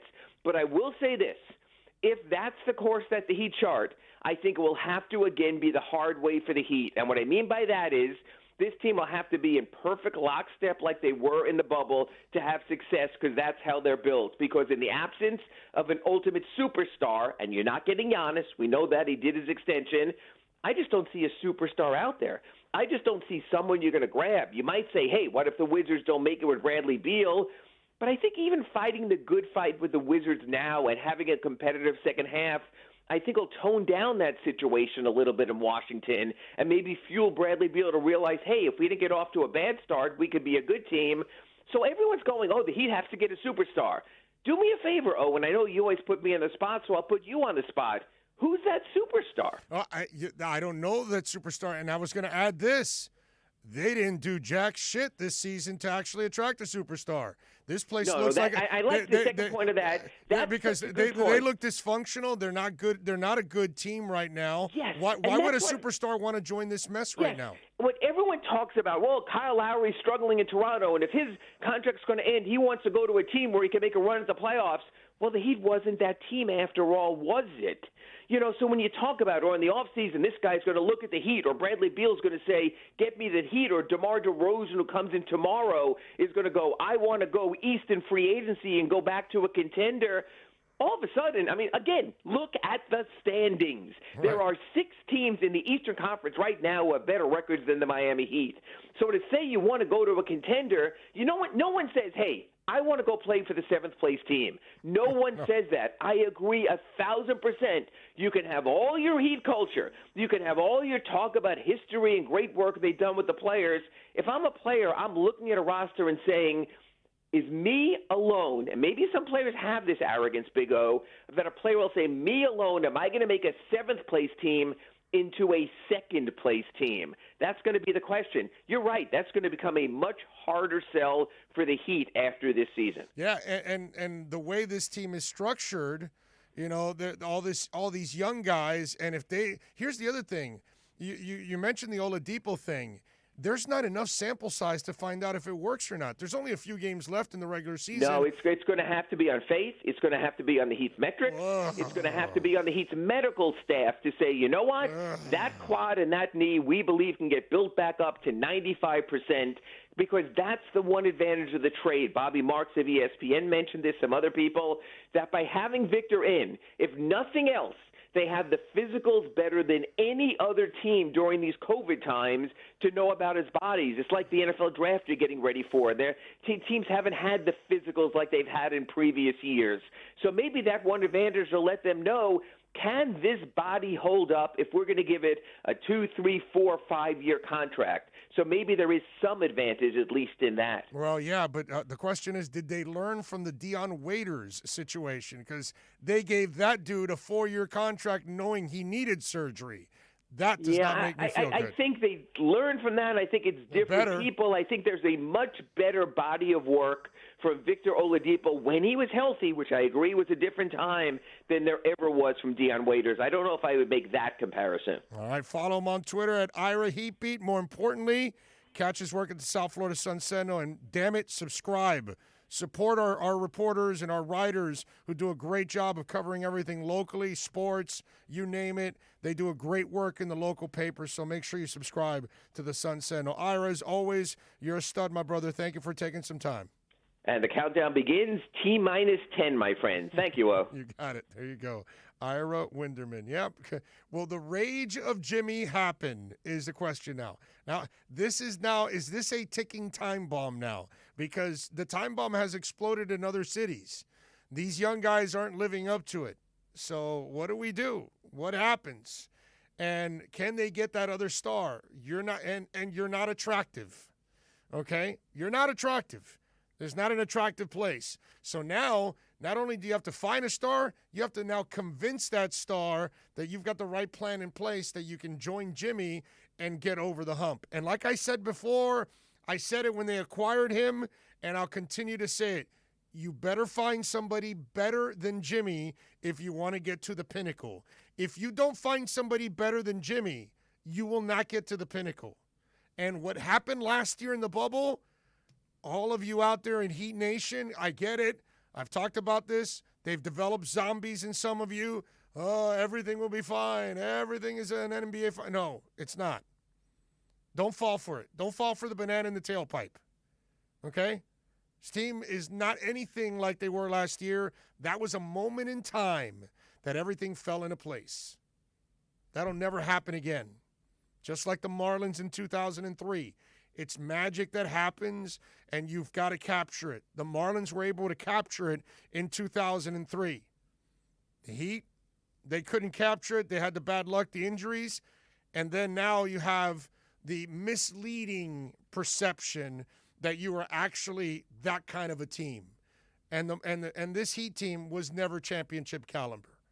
Not at the beginning of this year, not in the middle of this year, and not right now.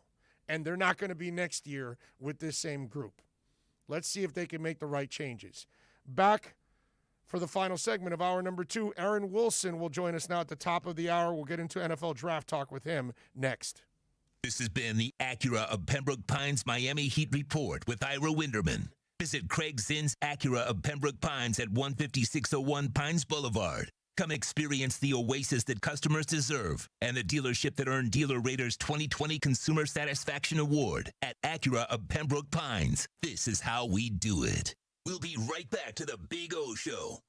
You can join us on the Onside Sports Line, 888-441-4623. That's 888-441-4623. For over 20 years, Mr. Glass has been committed to the safety and satisfaction of our clients. Our products are the culmination of innovative engineering, aesthetic appeal, and the highest levels of quality. Through our legacy, Mr. Glass strives to impart the true meaning of quality, service, and sustainability to new generations. Reputation, experience, and trust is why clients choose Mr. Glass. Live the future now. Locate a dealer near you today. If you missed NBA insider Ira Winderman and the Acura of Pembroke Pines Miami Heat Report, you missed this. That they don't do that they don't go to the bottom and they don't tank. And I'll give you the perfect counter to that. Look what happened twice in Cleveland when LeBron James left there. How they were awful when he left the first time, and I don't know if there's a word, awful-er, now when he left the second time. So I think that's the testimony to the commitment, honestly, from the Arisons down to Andy Ellisberg and Pat Riley in the front office, the commitment they've made not to stink. The Acura of Pembroke Pines Miami Heat Report with NBA insider Ira Winderman, exclusively at OnsideRadio.com. When you're tired of watching the sun damage your furniture or raise your electric bill, it's time to do what we did here at OnsideRadio.com studio. Call A Shade Above Window Fashions in Davie and Sunrise. A Shade Above Window Fashions has a great selection of blackout shades to choose from. We can almost create a complete blackout for your bedroom or media room. Call them at 954-434-4774. That's 954-434-4774. Love the space you live in. A Shade Above Window Fashion. At Baptist Health, we are ready. To serve, to treat, to safely proceed with your procedure. We're ready for ER visits and office visits with skilled surgeons, advanced medicine, and multidisciplinary teams. We're ready for new arrivals and new recoveries. We are ready. We're ready to diagnose, treat, and manage anything that comes our way with exceptional care and comfort. With the same preparedness and compassion you've come to expect from Baptist Health. And we are ready. We're ready. We're ready to care for you. Can I get a captain? Captain and what? Captain and Ginger. I can't hear you. Captain and Ginger. He was a Captain and Ginger. Captain and Ginger. He was a Captain and Ginger. Captain Morgan, official partner of Major League Soccer. Hey, it's Big O for EJD Construction, your custom home builder, additions and home remodeling. Our lives have changed. We're making our homes more of an oasis. Call the right place. Call the right people. Eric at EJD Construction for over 16 years. A-rated member of Angie's List in the Better Business Bureau. 305-433-4843. That's 305-433-4843 for EJDconstruction.com. Baseball fans will go deep into the count with Alex Aguirre and Christian Chase. Catch the show that talks Marlins and all the big stories in the major leagues. Saturday at 8 a.m., exclusively at OnsideRadio.com.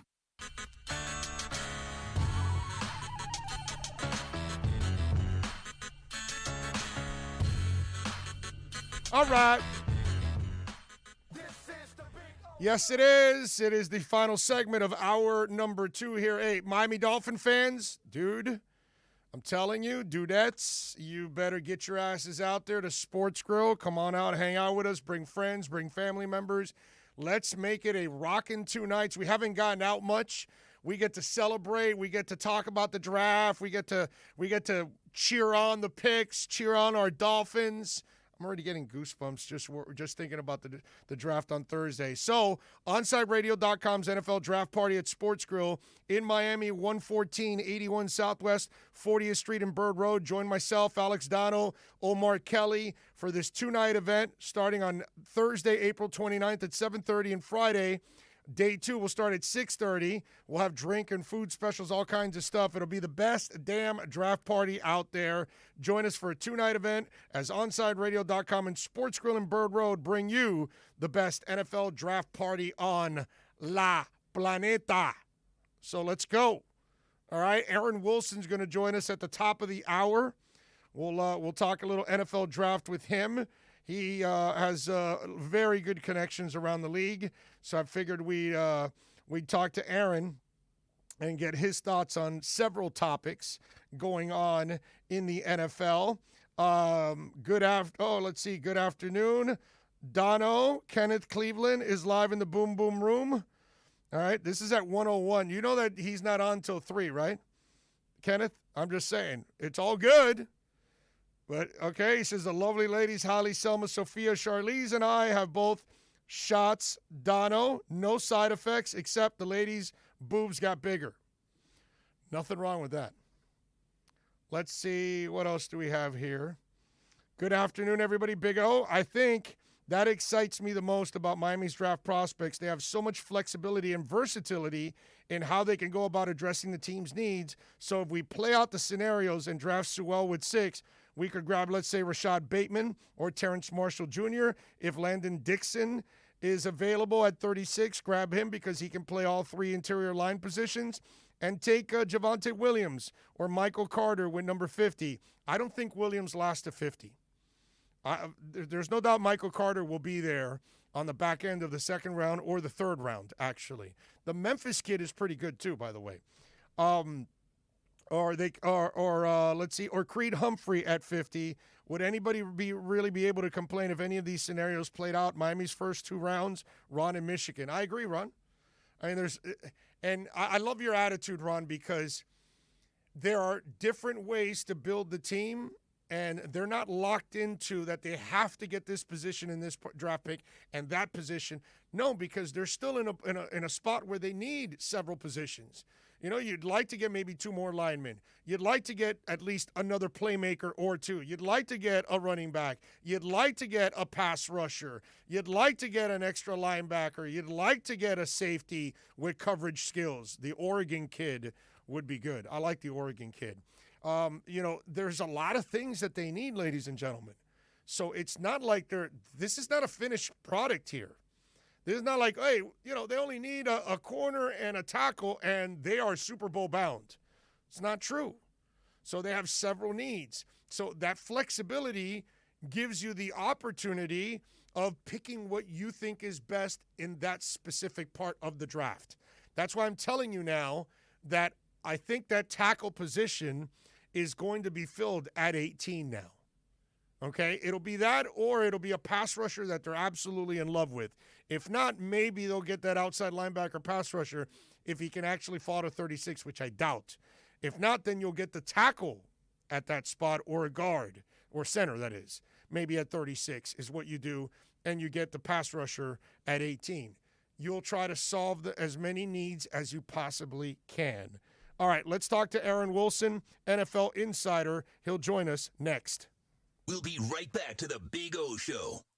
You can join us on the Onside Sports Line, 888-441-4623. That's 888-441-4623. Onside Radio. No station in South Florida provides more live and local sports talk. Follow us on social media at Onside Radio. Inter Miami CF fans, Onside Radio is the place to guide you through the 2021 season. Go to our website at onsideradio.com and download any of our apps to listen to your favorite team. Onsideradio.com is your home for La Rosa Negra. Onsideradio.com knows gamers need a home. Can you dig it? That's why for the next 60 seconds, Can you count, suckers? here's your Onside Radio E-Report with Michael Christian. FaZe Clan, working hard not to be outdone by 100 Thieves in their recent momentum, has just announced its newest member. Arizona Cardinals quarterback Kyler Murray joins FaZe Clan as its latest member and also its latest investor. The 23-year-old quarterback says he's been playing video games since he was about 5 years old and has been a fan of FaZe Clan since about middle school. Kyler Murray says, "This is probably one of the things that I've done as far as my career that I'm most excited about, being a part of FaZe Clan, tapping into the gaming world." Kyler Murray has long been gaming and has actually played with FaZe members before, including Nick Merckx. This is a way for him to branch out and is not the first athlete to join FaZe Clan. He joins Ben Simmons, LeBron James Jr., and many other athletes who have been a part of the organization. Stay in touch in the world of gaming with the Onside Radio E-Report. Now streaming online. Onside Radio, the only choice for the South Florida sports fan. Time to get in the zone. The Onside Zone. And look, man, I don't care if you're my wife. If I don't agree with you, I'm going to say it. The Onside Zone. I don't care how you win a championship, dude. You can draft it, you can buy it, you can trade for it. Just win, baby. The Onside Zone. You're not Aladdin rubbing the lamp and then Will Smith comes out and you ask him, hey, fix our dolphin problems. And there he goes. No, I'm sorry. It'd be nice if it was that easy, but it's not. You can join us on the Onside Sports Line, 888-441-4623. That's 888-441-4623. You can connect with us at OnsideRadio.com by sending us a text at 844-416-8123. The Onside Zone with a big O. All right. It's hour number 3. Yes, sir. Let's get into a little more draft talk as we work our way till Thursday and Friday. We'll be out at Sports Grill on Thursday and Friday. Alex Dono and myself, Omar Kelly, and we'll be breaking down all of the Dolphins' picks. And Aaron Wilson, of course, will follow all of the picks around the NFL. Great insider in this league. You can follow him on Twitter at AaronWilson_NFL. Mr. Wilson, good afternoon, sir. Thank you for joining us. Hey, good to be here. Thank you. As always, my brother. All right, first of all, Aaron, before I get into Dolphin questions, explain to me what the hell is going on with Justin Fields. Because in my book, that dude is either the second or third best quarterback in this draft, and how you're going to tell me Trey Lance and Mac Wilson are going to go before him, it is head-scratching in my point of view. Please explain. Right. It's very unfortunate. I think that he has been really treated unfairly during the draft process. They leak his epilepsy, which never caused him to miss a game. He was very durable. You saw the hit he took, and he stayed in the game. He's someone that I think is very tough, very fast, and has a lot of potential. And for whatever reason, and perhaps it's teams that are hoping he'll fall to them, there's a lot of bad information out there. And this is the more accomplished quarterback compared to Trey Lance, who doesn't have a lot of college passes, played one game last season, and didn't play great against Central Arkansas in that game. Then Zach Wilson's a one-year wonder. And then you look at other quarterbacks, Mac Jones, he had every possible weapon that you could want as a college quarterback, and he's limited in terms of athleticism, but very polished. And I like a lot of things about Mac Jones. And none of this is to throw any salt on those guys' games, but let's be fair to Fields and the kind of quarterback he is. And, unless there's something that we don't know, I don't understand it. I just think I chalk it up to maybe over-analysis. But the guy is very talented. I think he'll have a good career. I know what happened with Dwayne Haskins, but you can't just go off of Dwayne Haskins. Oh, God, no. Yes. And that's not fair. They're from the same college. They're not the same guy. No. And I've heard good things about Fields and his work ethic. And, when I think about him, I think you've got to look. I mean, maybe I'm just one of these glass half full guys, but what about the upside? What about the positives? Yes. Let's be excited about him. Why does it have to be so negative? That's what happens with draft season. Yeah. People punch so many holes in these guys, and you start to forget what made you think about him so highly in the first place. Because to me, he's a potential franchise quarterback. Yeah, I'm with you 100%. Now, listen, the one thing at 54, what sucks getting old, Aaron, is, stuff just stops working and my body's falling apart. But one of the good things about being 54 is perspective, because I've been through a lot. I've watched a lot. So I remember when I was young, there were cocaine rumors about Marino, and that's why he fell. He had a bunch of interceptions. They said he was a party dude, all that stuff.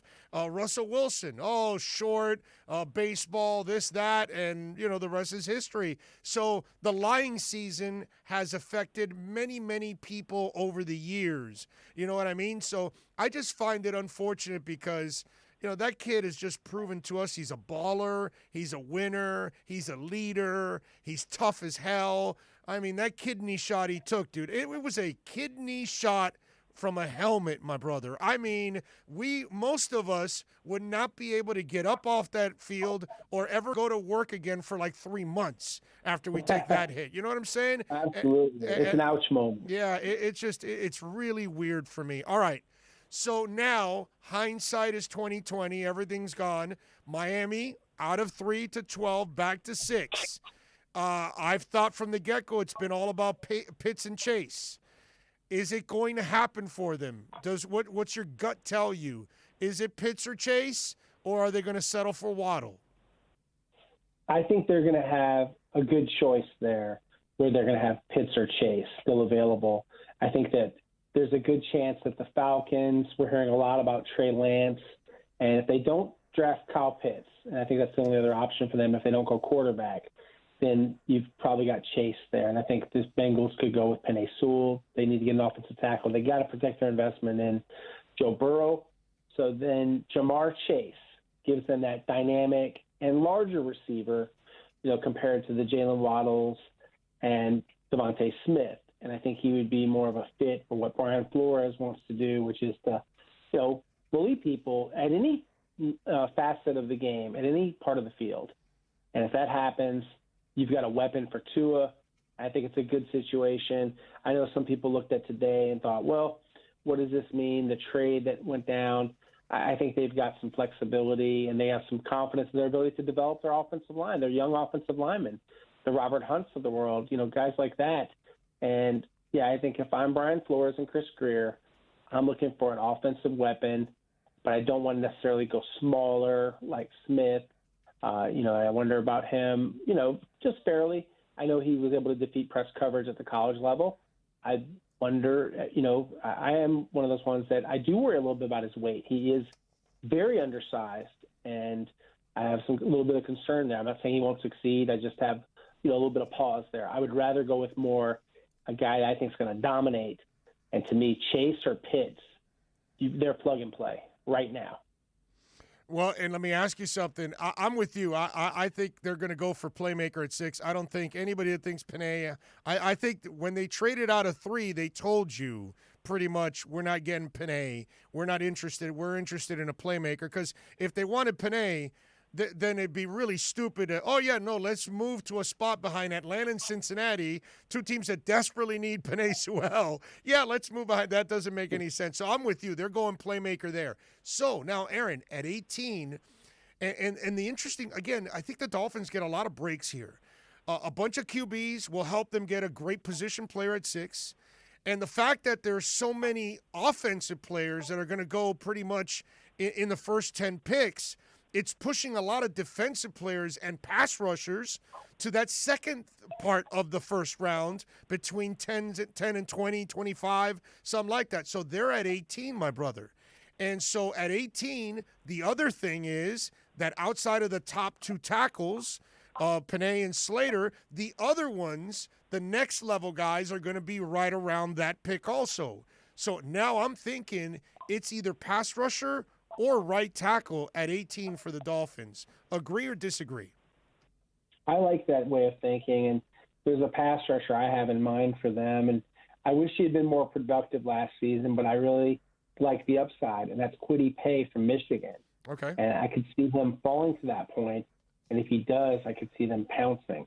And you look at, what he can bring to the table. I think his upside is outstanding, and that'd be a good spot for him.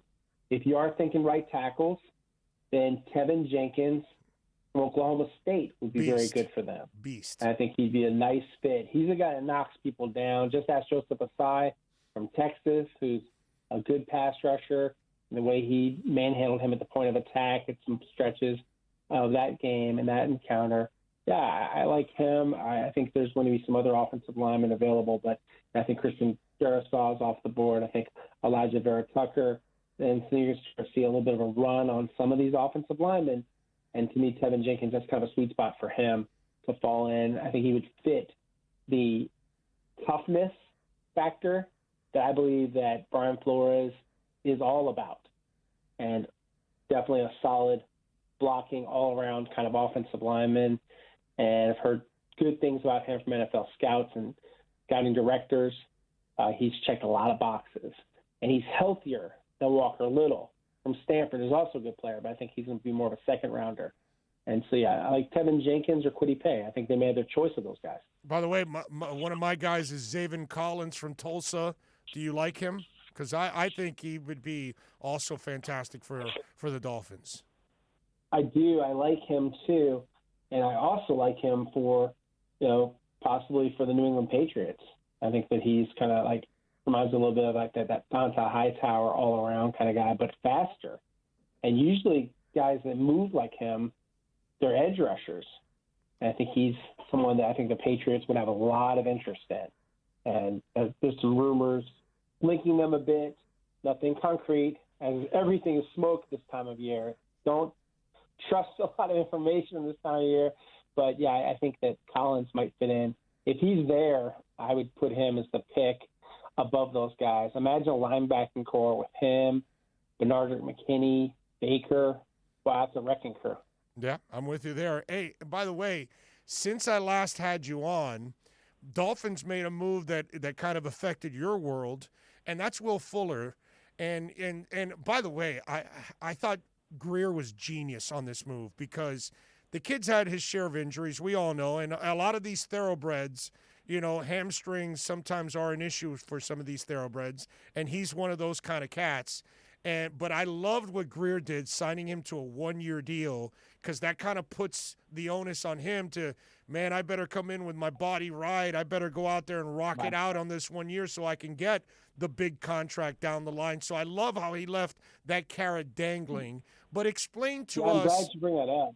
And explain to us what the Dolphins are getting with this young man. What do you like about him, or any concerns about Will Fuller? I like him a lot. I've covered every game he's ever played since he got in the NFL. And he is one of the fastest, most dangerous deep threats in the game. But he's more than that. He is someone that can run routes very well. He's improved his hands. He's improved his durability. And what he's facing right now, he's in a fight for, he made a mistake. He took a banned substance. And I think it's uncharacteristic. I think it's something that will not follow him. He will be, not eligible for the first game, but this is someone that's wide open. If you look at some of the looks, and it wasn't just because Deshaun bought time, it was a matter of Will's wide open. And you can go to him quickly. You can throw underneath to him.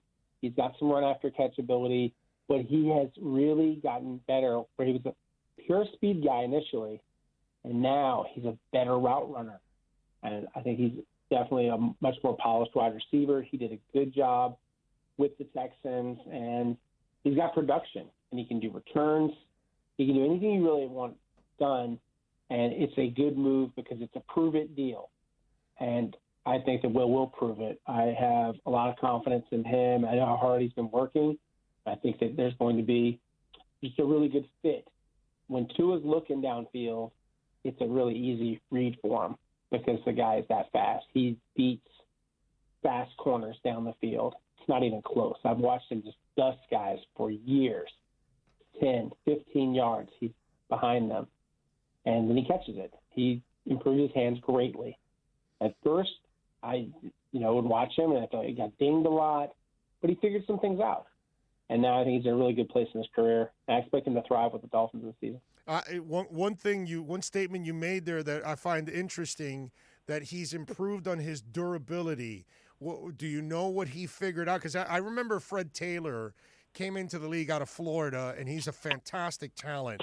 But again, thoroughbred too, because he was a back that had a lot of speed, and so he ended up with a lot of leg injuries too.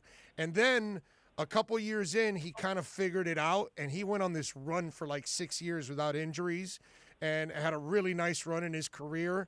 And I talked to Fred, and he told me how he figured out conditioning and eating and his body and all that kind of stuff to kind of stay healthy. So I'm interested, have you been able to find out what Will has done to kind of figure out that issue? Because obviously it was something that dogged him a little bit in his career. Right, yeah, he did a lot of things. He improved his hydration, which kept his muscles looser. He improved his flexibility. He worked on weight training, and I think he had something of an imbalance between the flexibilities of his quadriceps and his hamstrings. So he attacked it from a multi-pronged effort, and then he looked at what did he need to do to become a little more durable in terms of a little body armor, for lack of a better word. So he put on some upper body strength. He gained some muscle, and he also worked a lot with a guy named Ben Fairchild. And Ben works with a lot of baseball players. And Ben's someone that does work with the Lance McCullers, guys like that. He's worked with J.J. Watt. So he works with a lot of guys on trying to be about injury prevention, maintenance. So he invested in himself. Will put something into trying to be a healthier, more pliable, flexible athlete. Is he Tom Brady, that level? No. He's a younger guy that's figured out some things. I wouldn't say he's got it all mastered, but he's gotten much better. He was so injury prone, and a lot of it was because he lacked weight, and he also lacked flexibility. So he has checked some boxes that he needed to really, I would say, up his odds of not getting hurt. And that's what we saw until he had the off-field issue, which also ensnared Bradley Roby and A.J. Boye, all with the same medical professional, and they all have issued statements, complaining about being misled by that person. I thought at one point there was going to be litigation, and there isn't. But, yeah, for Will, he worked really hard, but he also worked smart. and that's usually more important, right? In anything you do, work smart. And I think that's what Will's done. And he's a good person. He is a very low-key guy. He's not like someone that seeks a lot of attention. He's not flashy. Just catches touchdowns and does his job. I think the fans will like him and what he brings to the table. I think he's going to be a good addition to what they're doing in South Florida, what they're building. No, but we are disappointed because he's not Tom Brady eating avocado ice cream. Come on, man. What's wrong with him? Let's go. Got to get him on. I got. Go ahead. Get with TB12. Yeah, exactly. Yeah. All right, one more before I let you go, because it also affects your world too. Benardrick McKinney was another signing by the Dolphins, and it seems like the Dolphins are, making a living of taking stuff from Houston, picks and players and all that. What are the Dolphins getting in Benardrick McKinney as a linebacker? Hard-hitting, large linebacker, a little bit of an old school, like kind of that bad breath style, not literally, but big, mean, nasty, thumper in the middle. Pass coverage, he's not awful, but he is not, Mr. Fancy Feet out there in pass coverage. He excels on first and second downs. If you're looking for someone to be the hammer and blow up the ISO, that's what Bernard can do. He's a pretty good blitzer, and he's a good athlete. He's someone that has a 40-inch vertical leap, so he's a little more explosive than people think, but he's big. He's like 260, almost 6'4", and I think you look at him, he comes from a real small town in Mississippi. He was an overlooked recruit. Ole Miss didn't want him. Mississippi State's where he wound up. And high school quarterback, high school center. He was the punter. He did everything. And what I've seen is a lot of maturation from him physically, mentally. And he's always been someone that racks up a lot of tackles. That's why he's under this $50 million deal. And he just didn't really fit what they're doing, which is a 4-3, and they already have Zach Cunningham, a very highly paid. You couldn't have a budget for two linebackers like that. So Zach leads the NFL in tackles. Bernard's recovery from the shoulder injury is going really well. I expect him to be ready before the season. And it's a nice plug-in for them, and it adds kind of a tone setter where he's, you're thinking, well, who's hitting people? He's hitting guys. He's someone that I expect to be a thumper and to be physical when you're playing the Buffaloes, when you're playing the New Englands. He's right in the mix, and he is definitely the personification of a hard hat, tough, rugged, inside backer, very aggressive. You don't have to teach effort with him. He plays very hard, and he's someone that I consider his toughness to be way above what you expect from a linebacker. And he'll play hurt. He'll dish out some hits. He's intimidating.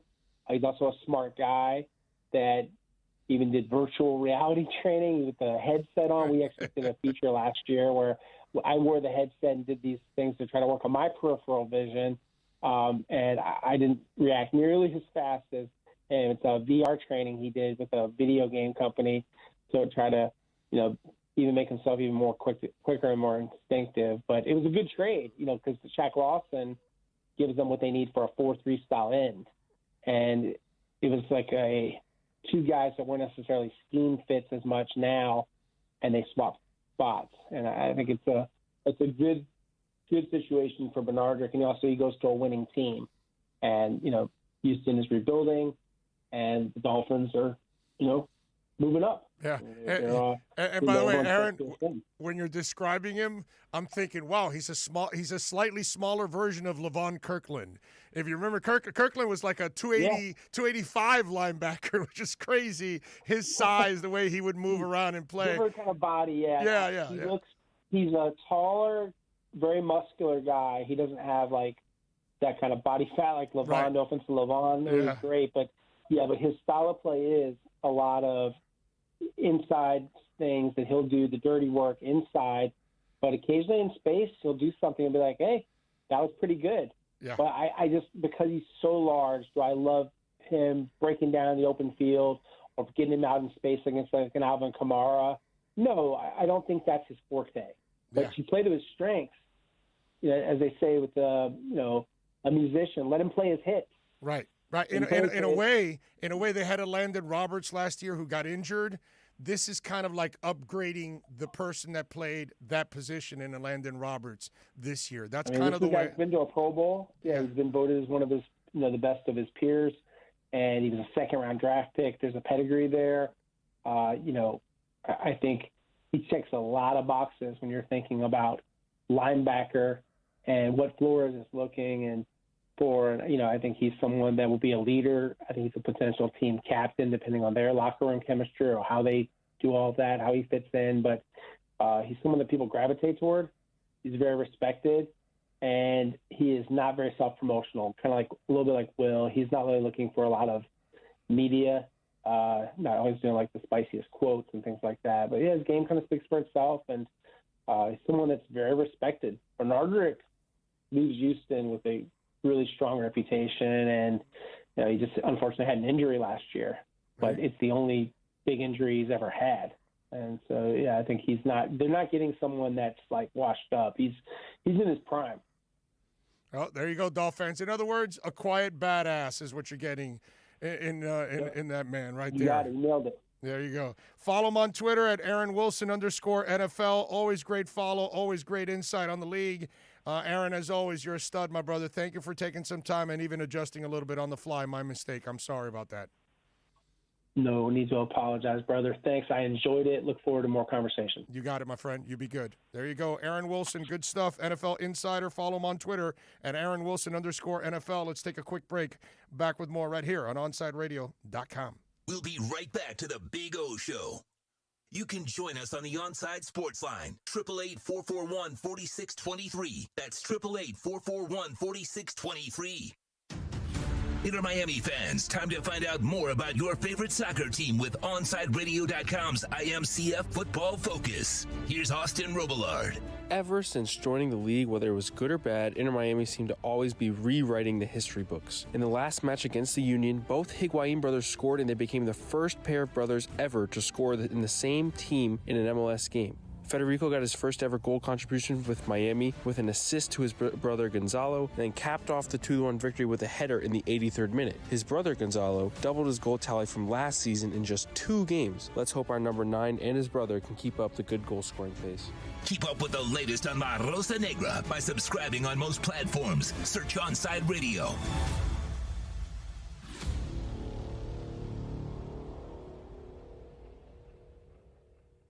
If you're a Miami sports fan, then there's only one store to go to, and that's Caneswear at Miami Fanwear in Davie. They're your one-stop shop for all your Inter Miami CF, Canes, Dolphins, Panthers, and Marlins merchandise. They have hats, t-shirts, game day jerseys, and so much more. Located at 2511 South University Drive in Davie, and open 24/7 online at caneswear.com or intermiamiwear.com. Call them at 954-835-5597. Caneswear, the spot where Inter Miami and all Miami sports fans shop.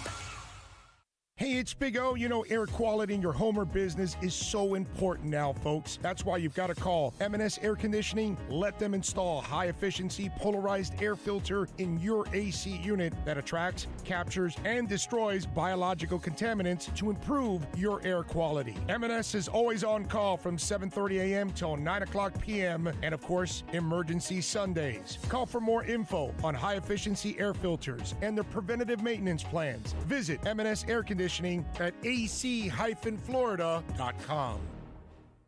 If you're looking for a change from the everyday restaurant, then you need to get to Checkers Old Munchin German Restaurant in Pompano Beach. Brats, Wiener Schnitzel, homemade potato pancakes, pretzels with mustard, and lots of German beer. Take their famous Boot Tour Challenge, and there's now outdoor seating available in their new beer garden with live music. Follow them on Facebook and Instagram at Checkers Old Munchin Restaurant, or call them for reservations or pickup at 954-785-7565.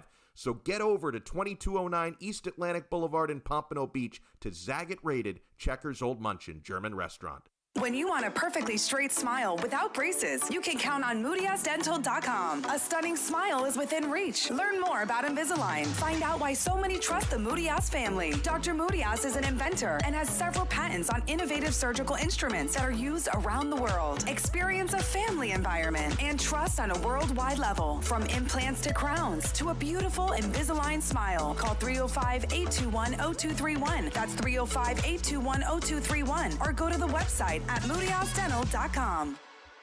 It's toast. Smartest thing I did last year?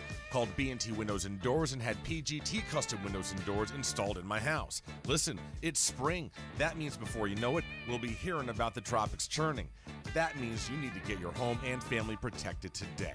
Call B&T right now and they'll get you installed ASAP with the best in the business, PGT Custom Windows and Doors. 954-233-0126 or bntwindowsanddoors.com. And P.S. Tell them you heard about them on Onside Radio.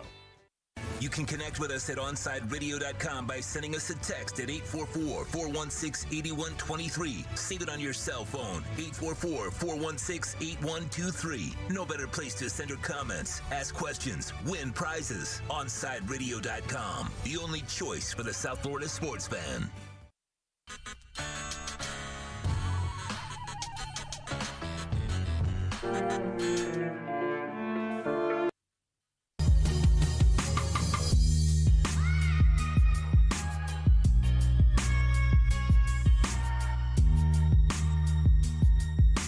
All right, next segment, we're going to talk to Greg Wyshynski. Are we right? Next segment, it's Greg Wyshynski, right? You are correct. All right, senior writer for ESPN. Let's see what we got out there. Two Extreme says, big O stupid question, but I'm going to ask it anyway. Do you possibly see Greg Rousseau falling out of the first round to possibly get him at 36? And if not, could you also see us trading back into the first round? I think anything is possible with them. I don't think they'll trade back into the first round. It has to be somebody that they desperately love, and maybe they trade both their second rounders to trade into the back end of the first round. I certainly don't think Rousseau will last at 36. If he does, again, this is kind of like the Justin Fields thing. I don't understand it. I don't understand people downplaying Rousseau. Rousseau's the better player. Better than Phillips and better than Quincy Roche. And I like both those kids. They did a nice job. Phillips still scares the crap out of me because of all the concussions. The dude quit football, man. So you already quit once. I kind of worry about that. And you've had your share of concussions. I kind of worry about that. You know, it's one of those deals that once these things pile up, it becomes a bigger problem for you. And so I like the talent, but I'm not taking a chance on him because of that concussion history. I think Rousseau's a monster, bro. I really do. I've already told you guys this. I think this guy can move mountains. And I think he plays with this anger, this toughness. I think, and he's raw, too. Technically, I don't believe he's at the point where he knows how to completely use his hands and his length and all these kind of things to kind of get what he needs done.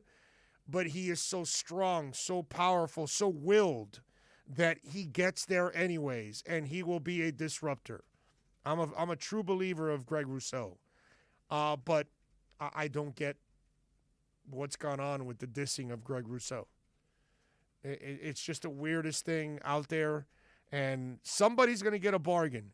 If somehow or another he is going to be falling in the first round somewhere and somebody gets him, 20 on, I think you're getting a hell of a bargain in Greg Rousseau. Maybe I'm wrong. Who knows? It's not going to be the first time. Been wrong plenty of times. Been right a few times. But I'm a huge Rousseau fan. I just can't see that many people in the NFL are going to overlook that talent that far down to the second round. I just can't see it. If it happens, you're going to hear me on the air freaking out that it's happening. Dono and I will both be, I'm sure Dono will be freaking out too. I would imagine. Kid's a player, man. And let me tell you, if he becomes a Miami Dolphin, I'll be really, really happy with Greg Rousseau there. With the Flowers news, I wouldn't mind Miami going O-line at 6 and moving up from 18 and getting – see, the problem I have with that, Francisco, is I don't want them to give up picks. I think if you know how to pick your players, you can find your player at 6 and then your player at 18. I'd still get the playmaker, and I still think they can get themselves a hell of a lineman like Jenkins at number 18.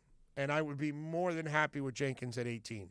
That guy's a beast, dude. He's like strong as hell. It's like a big, tall redwood tree that's out there on the right side.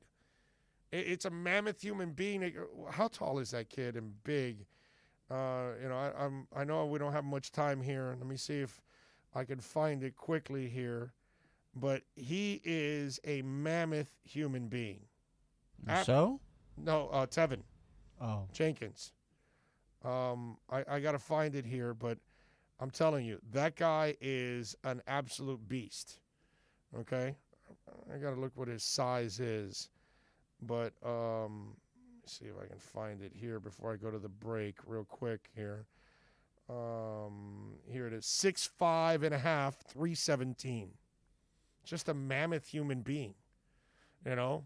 It's a wall that you would put on the right side, and it's the kind of player you want, you know, protecting Tua. So I wouldn't mind. Look, I agree with Aaron. Darius Shaw is going to be tough for him to drop to 18. Rashawn Slater, like I've said, you're going to need so many crack pipes. But if somehow he wants to drop to 18, Miami has to take him. But Jenkins is one of those guys that I think will be there at 18. And if he's there, it would be a perfect pick for Miami. It would. And it would fill a monster need. Okay? And it would solidify the hell out of that line, I think, when it's all said and done. And if you get Pitts, and you get Pitts and Jenkins on that night, I will be awesome. You get Pitts and Collins, I'll be happy. Okay? All right, let's take a quick break. Greg Wyshynski is going to join us, senior writer for ESPN. We'll get his thoughts on the Panthers next. We'll be right back to the Big O Show. You can join us on the Onside Sports Line, 888-441-4623. That's 888-441-4623. You can now watch Onside Radio daily by subscribing to our YouTube and Twitch channels. Search Onside Radio. Log on, subscribe, rate, and review Onside Radio on YouTube and Twitch. Find out why Big O has a face for radio. OnsideRadio.com, South Florida's home for real sports talk.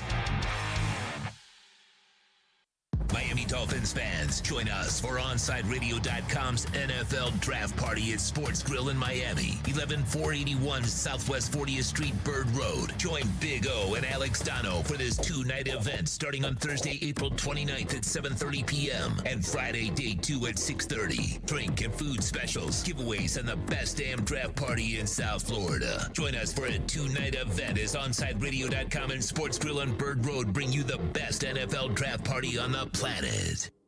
Connect with OnsideRadio.com by downloading the Radio.net app. What happens to you after that is not our responsibility. Follow South Florida's sports leader on social media at Onside Radio. Look at the pics. See the guys, even though you may not enjoy it. At Onside Radio. Insta at Onside Radio. All social media at Onside Radio. Enter Miami CF, your official furniture and mattress store, is here. City Furniture is your #1 home source for the trends you want at the prices you'll love, including exclusive City Furniture collections, the widest selection of styles, affordable home accents, mattresses starting at just $99 and more. Create the home of your dreams fast with next-day delivery, plus get 60 months special financing with no down payment. Because City Furniture is here to make it easy so everyone can live life like this, visit cityfurniture.com. If you missed Red Card Radio with Austin Robillard, then you missed this. Beckham and Moss made it seem like it was the most important thing in the world that they had to talk about the academy and bringing up players from the academy to play for Inter Miami. And, well, they've not only done it, they've now done it in abundance. First, it was Felipe Valencia. And in a question asked about Felipe Valencia, David Beckham specifically mentioned another name in Ian Frey. This was, now in hindsight, a complete foreshadowing of what was to come this week, because Ian Frey has now signed as a first-team player for Inter Miami. Ian Frey also signed alongside his former teammate from Fort Lauderdale CF, Edison Ascona. Red Card Radio with Austin Robillard every Saturday 11 a.m. to 1 p.m. exclusively at OnsideRadio.com. With Make-A-Wish, the impossible becomes possible. A girl battling cancer can become a race car driver battling the course. The boy showing all the nurses his fire trucks can take the helm of a real one. Wishes can give kids with critical illnesses the strength to keep fighting, get better, and grow up. Where there's a wish, there's a way. Wishes need you. Visit Make-A-Wish at wish.org. keeping you informed in the world of sports.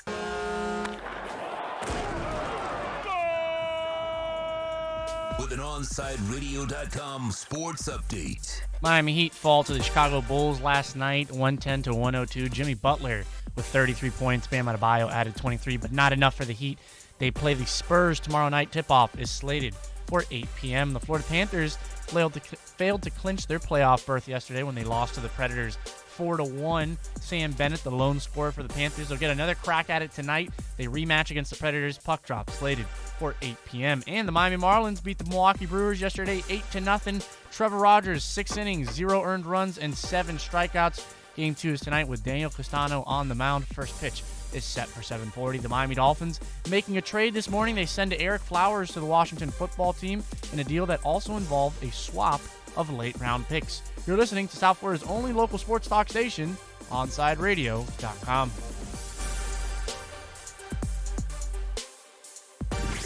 Now streaming online. Onside Radio, the only choice for the South Florida sports fan.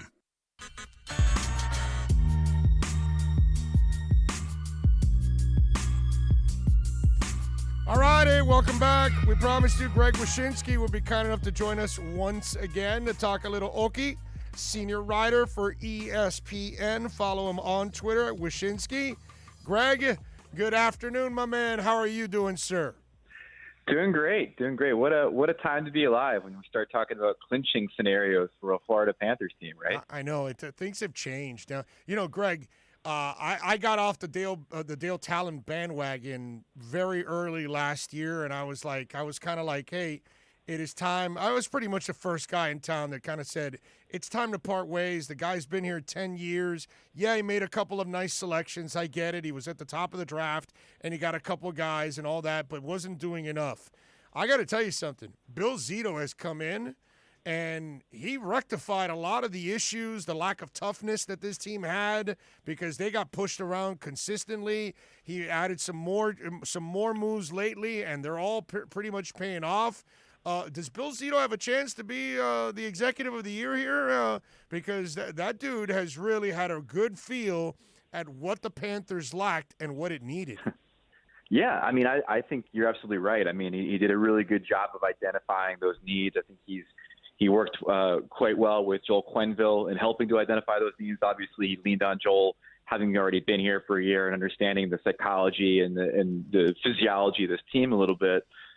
It's going to be tough to win GM of the year when Joe Sakic from the Colorado Avalanche has certainly got in the spotlight. But I think Zito. I think the world of Zito. I've lobbied for years for this guy to get his shot at being a GM. He took a very non-traditional path to the job, being a player agent and then being assistant GM in Columbus. And I think the world of the guy. I think he's a super talented executive. I'm not surprised that the Panthers have had this kind of success this early under him. Speaking of Columbus, I can't trust Bob, brother. I mean, the guy, and I can't imagine what the owners of the Panthers are feeling like because obviously, God bless them. Whatever this team is needed, they'll go out and spend, and they'll do it. And they locked up their young guys years ago for these long-term deals. And you need a goalie, fine. You need a new GM, fine. You need a great coach, we'll get it. Viola and Sifu have done everything you pretty much need. And I'm sure they're expecting Bob to play like Beazer did for the Panthers back in the 90s. My brother, what's going on? Why hasn't that switch kicked on? Did he get a fat head? Is he enjoying the money in the Florida sun a little too much? What's the deal? I don't know. Well, first of all, I mean, without ever having had a conversation with him about what happened last season, I think the contract, broke his back, right? Like it's really hard to live up to the expectations of that kind of contract and be, taken out of your comfort zone, not only geographically having played in Columbus for as long as he did, but also in a system that certainly benefits its goaltenders more than the system in Florida does, So I think there was a shock to the system last year. Whether or not it's carried over to this year, I don't know. I mean, but the good news for Florida is that, look, there's not a whole lot of good news with being shackled to a guy with that kind of contract and the immobility of that contract. But the good news is that they do have options. Obviously, Chris Drieger has been great, this season for them. I don't think he's going to necessarily be part of the plans going forward. They're probably going to lose him to any number of teams this summer. But the Spencer Knight thing is great. I mean, to have the future goaltender of that caliber and to have the kind of support system around him that the Panthers have built with that goaltending excellence department really gives you a lot of hope and a lot of excitement towards what the future of that position looks like. They just got to figure out whether they can, what they're going to do about Bob. I mean, whether they can figure out what's going on and make him somewhat the goalie that he was during those Vezina Trophy years, or, try to figure out if there's any way to move on from him, which, given that contract and given the economics of the league right now, I don't know if there is. There wasn't, Hollywood has no creativity nowadays. All they do is remake movies. Maybe we do a part 2 about What About Bob? I mean, that was a movie. We could do What About Bob for, Bobrovsky. Why not? Let's do it. And here's the other thing, Greg. I'm now figuring this out, dude. This is something you and I didn't know and a lot of Panthers didn't know. Maybe the Panthers have picked up a tradition of having a goalie salary saddle their team, because we had Luongo for like 66 years, and now we're going to have Bob. So maybe that's a requirement that the NHL says, well, if you buy the team, you must straddle yourself with a really bad goalie contract. How about that? Well, that's where I thought you were going with that remake. Do a remake of the Luongo trade in some way, shape, or form. But look, like we talked about earlier, you got a new GM in there. He didn't have a part of this Bobrovsky deal. He might have had one had he been here, being that they had the relationship that they had in Columbus together. But it's a frustrating part of the makeup of this team, which otherwise has so many things going for it right now. I mean, young players in their prime that are thriving. A promising young goaltender, Ekblad, God willing, coming back and being as good as he was this year when he comes back and plays again. So there's so much good going on. To have that much of your salary cap dedicated to something that's not really working right now is a frustrating thing. Yeah, I must have lost all those millennials with the What About Bob stuff, because they have no idea what the hell we're talking about. All right, so here's the other thing, and this is so screwed up now, Greg. All right, and we're talking with Greg Wyshynski, by the way, senior writer for ESPN. Make sure you follow him on Twitter at Wyshynski. I feel confident if the Panthers face Tampa Bay in the playoffs, but I have zero confidence if they face Carolina. Holy crap, dude. The Trocheck curse. What the hell is going on? What is it about Carolina that Florida can't solve, but yet Florida can go up against the beast that is in Tampa, and they can hold their own? Well, first of all, this ain't going to be the same Tampa Bay team that you've seen before this season. I mean, this is going to be a Tampa Bay team that, by all expectations, is going to have Nikita Kucherov back for their playoff series in the first round, and that certainly changes the dynamic of who the Lightning have been this year. But they've got some problems. Victor Hedman's gone through 3 weeks of not being Victor Hedman, and I think he might have played himself out of the Norris trophy consideration with the way he's played in the last 3 weeks, and no one's really sure what's going on there. So I'm not saying Tampa's unbeatable. I just think that they're going to be a different kind of team when the bell rings for the playoffs. As far as Carolina goes, they're just good, man. Like that group has been together now for about 3 years. I love the fact that they kept all 3 goaltenders on the roster in the hopes that one of them catches fire in the playoffs. They're well coached. They execute well. They play a very smart defensive system when they need to, and to the point where they can suffocate you and not allow you to get off shots on their goaltending. And they've got some players that clearly have some offensive upside. Neither of those matchups, I think, are ones that you necessarily want in the first round. But maybe you're right. I mean, maybe it's a case where, that extra bit of drama and motivation of finally getting the All-Florida playoff series is the thing that you want. I mean, listen, I'm a Devils fan. Those times when you have a chance to take the big dog down a notch, like when we play the Rangers back in the day, you get a little bit more jump, and for the Panthers, what an opportunity to take out the defending champions and in the first all-Florida playoff series. Yeah, and the hockey world's upside down as anyways. You look at the Central, and Detroit and Chicago, the classic teams, are at the bottom of the division, and here's Carolina, Florida, and Tampa. It's like it's a Sun Belt and slightly north of the Sun Belt, taking advantage. And hell, Nashville is fourth too. So it's interesting how the hockey world is a little bit upside down. Greg, I'll let you go with this. Do you label the Panthers as a dark horse in the East, or is there another team that you like as a dark horse in the East? I mean, I think they'd have to be, just because we don't quite know what they're going to look like in the playoffs, in the pressures of the playoffs. We're not even sure who's going to be tending goal for most of those games for them in the playoffs. So I would say they might. I mean, dark horse is one way to put it. Maybe the least known commodity might be the other way to put it. I mean, those East teams are all establishment. And we kind of know what we get from Tampa. We kind of know what we get from Carolina, Dallas if they make it in, Nashville if they make it in. We're all kind of familiar with these teams and know their good points and their bad points. I think Florida is sort of the X factor right now, and it's going to be exciting to see whether they can carry over their style of hockey to the postseason when things do tighten up a little bit more. But I'm optimistic. It's going to be fun to see it shake out. And like you, I really hope it shakes out against Tampa in the first round. Let's hope so, Greg. And let's hope Bob wakes up and is the Bob that played against Tampa for Columbus and blanked them in 4 straight games.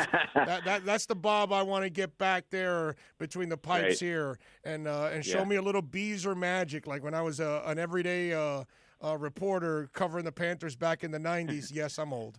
And following them, because I got to tell you something. I've been in this business for 31 years, Greg, and I'm a football guy. Obviously, born and raised in this town, you become a football person.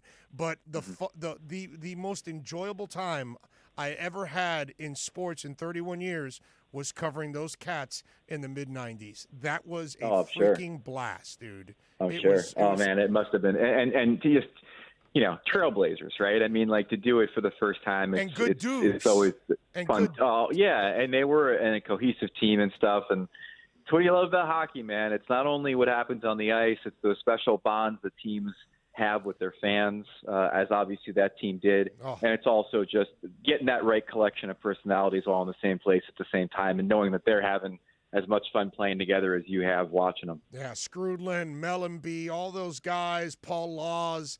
They were just really good dudes, man. It was a lot of fun to cover those guys. And as you know, dude, I don't have to tell you, and I'm just going to call it like I see it, the best athletes in sports to deal with in wins and losses and every day, hockey players. It's not even close. Sure. It's not even close, dude. You would get the same Beezer if he gave up 4 goals or he blanked the team. It did not matter. You got the same dude. It was awesome. It was awesome. Greg, thank you for taking some time, man. Always enjoy having you on. You got it. Thank you so much. You got it. Greg Wyshynski, man. Good stuff. Senior writer for ESPN. Let's take a break. Crossovers next, baby. Alex Donald joins us in studio right here on OnsideRadio.com. We'll be right back to the Big O Show. You can join us on the Onside Sports Line, 888-441-4623. That's 888-441-4623. For over 20 years, Mr. Glass has been committed to the safety and satisfaction of our clients.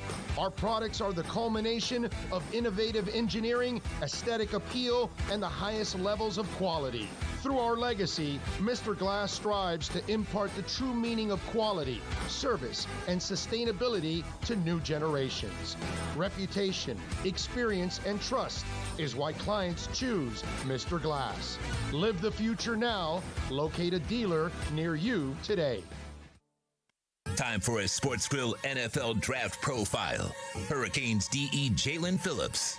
This 6'5" redshirt junior weighs 258 pounds. Conference hooker escapes and finally is brought down by Jalen Phillips. Another TFL. A UCLA transfer put it all together at Coral Gables, posting 8 sacks, 1 interception in 10 games during the 2020 season. It's a credit to Phillips, who nearly quit football after wrist and ankle injuries and several concussions. While Phillips has the talent to play defensive end in a traditional 4-3 or outside linebacker in a 3-4 alignment, he is what you call a one-year wonder. It's easy to say as a Canes fan he'll be great. It's a lot harder for NFL managers to put their jobs on the line with this pick. Teams that could select him: Minnesota at number 14, Las Vegas at number 17, Miami at number 18, Indianapolis at number 21, or Cleveland at number 26. Join OnsideRadio.com for NFL Draft Week at Sports Grill in Miami, 11481 Southwest 40th Street, Bird Road, for a two-night event starting on Thursday, April 29th at 7:30 p.m. and Friday, day 2 at 6:30 p.m. Listen to the live broadcast exclusively at OnsideRadio.com or join Big O and Alex Dono for the best Miami Dolphins draft coverage on your home for real sports talk. OnsideRadio.com.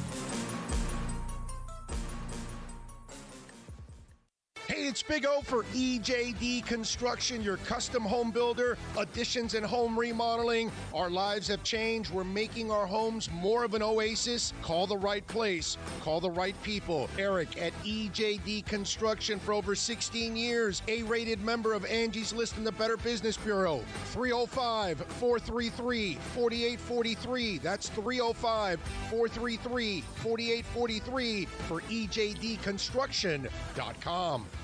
Hey, it's Big O. You know, air quality in your home or business is so important now, folks. That's why you've got to call M&S Air Conditioning. Let them install high-efficiency polarized air filter in your AC unit that attracts, captures, and destroys biological contaminants to improve your air quality. M&S is always on call from 7:30 a.m. till 9 o'clock p.m. and, of course, emergency Sundays. Call for more info on high-efficiency air filters and their preventative maintenance plans. Visit M&S Air Conditioning at ac-florida.com.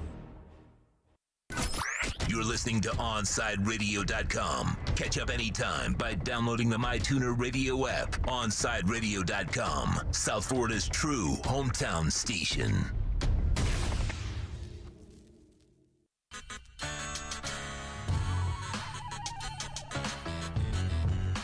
All right, we're back, baby. Final segment of the show. Tito, we had a bunch of people. Greg Wyshynski, Ira Winderman, Aaron Wilson. Thor Nystrom. Excellent guest list. Great job by you, Tito. Thank you, as always. Appreciate you, my brother, and we thank all of our guests for joining us. Alex Dono is getting ready. What do you got going on today, my brother? Well, it's Terrible Take Tuesday today, and Okay. I heard you mentioned you teased it a little bit, which is fine because I already teased it on Twitter. Well, you teased it to me because I did. I talked about it yesterday, but I've got the soundbite. I've got some audio today to play from Skip Bayless. You agree with me on that, right? That he's just a professional troll. That Yeah. he does the show just to get people riled up about whatever it is, and he'll find something to get in 100%. somebody's craw. And to me, that, I don't know, dude. Isn't it a little sad that it works? Because he's made Look at millions the of society- dollars look doing at the society we're in, dude. I know, it's the Instagram society. Yeah, it's just the way it is. Yeah. I mean, it's just, hey, listen, sports talk radio isn't nearly the same way it used to be now. I know, Now I it's know. more about screwing around on the air. And I got to admit, and there goofing are off. times when I enjoy Skip Bayless when he goes after LeBron. I enjoy it. Right, but he's also trolling. He trolls. I know, but it's like because even the moments you shouldn't go after LeBron, he finds a way. I know, but I find to that twist it. entertaining. So I think he comes off like a pro wrestler is what it is. Yes, yes, So it's a great call. Maybe there's a place for that, right? Well, I don't there know. is. No, he's making millions, dude. He is, yeah. No. There is a total place for that, bro. Bless him. I even said that. I say, hey, man, bless him. He found a way to make a lot of money as a professional troll, but He did. I'm sorry, I'm just not your customer. You know what I mean? And he's got to have a thick skin because I guarantee you he gets a ton of hate. Oh, Because for he sure. goes after people hard. Right. Knowing how sensitive people are, he's probably gotten death threats before, and it just slides right off Look his at the back. listener from yesterday. He was like, "Oh, you're much more tolerable now that the Dolphins are good." I'm like, "Yeah, dude, whatever. Your butthole is sensitive because I've been ripping the Dolphins because they're terrible." He tweeted me. He told me that, and I know you didn't say this. He said you told him to stop listening. Never said that. I know you didn't say that. I Never told him, said like, that. bro, he was joking. Don't let it bother you. Yeah, I just said, "Sorry, you're sensitive about it, bro." But then again, he got sensitive again. That's Yeah. So what else you got going on? Well, we are going to have on Alfredo Arteaga from the 5 Reasons Sports Network. Alf is going to talk some Dolphins. We're going to talk about the trade, of course, today. We're going to talk about what the Dolphins should be targeting in the first round. We're going to get into that. And we're going to talk some hockey with George Richards. Panthers failed their chance to clinch last night, but they can clinch. They're going to clinch, I know. But here's the thing. I'm not worried about clinching. I'm just worried about letting any hope of top in the division slip away because it's not looking good because you're 2 points behind Carolina, but you've played 2 more games than they have. So it's not looking good. No, it's not looking good. Plus, Carolina's that's what I was telling Greg. It's like, holy crap, I feel pretty good about them going up against Tampa. Not that they'll win, but at least I feel good. Up against Carolina, nothing, bro. Carolina's legit. All right, thanks to all of you out there for tuning in, downloading, supporting all of us and our sponsors. We love you for that. Stay tuned. Man of the Match, Alex Dono, next on OnsideRadio.com. We'll be right back to the Man of the Match with Alex Dono. You can join us on the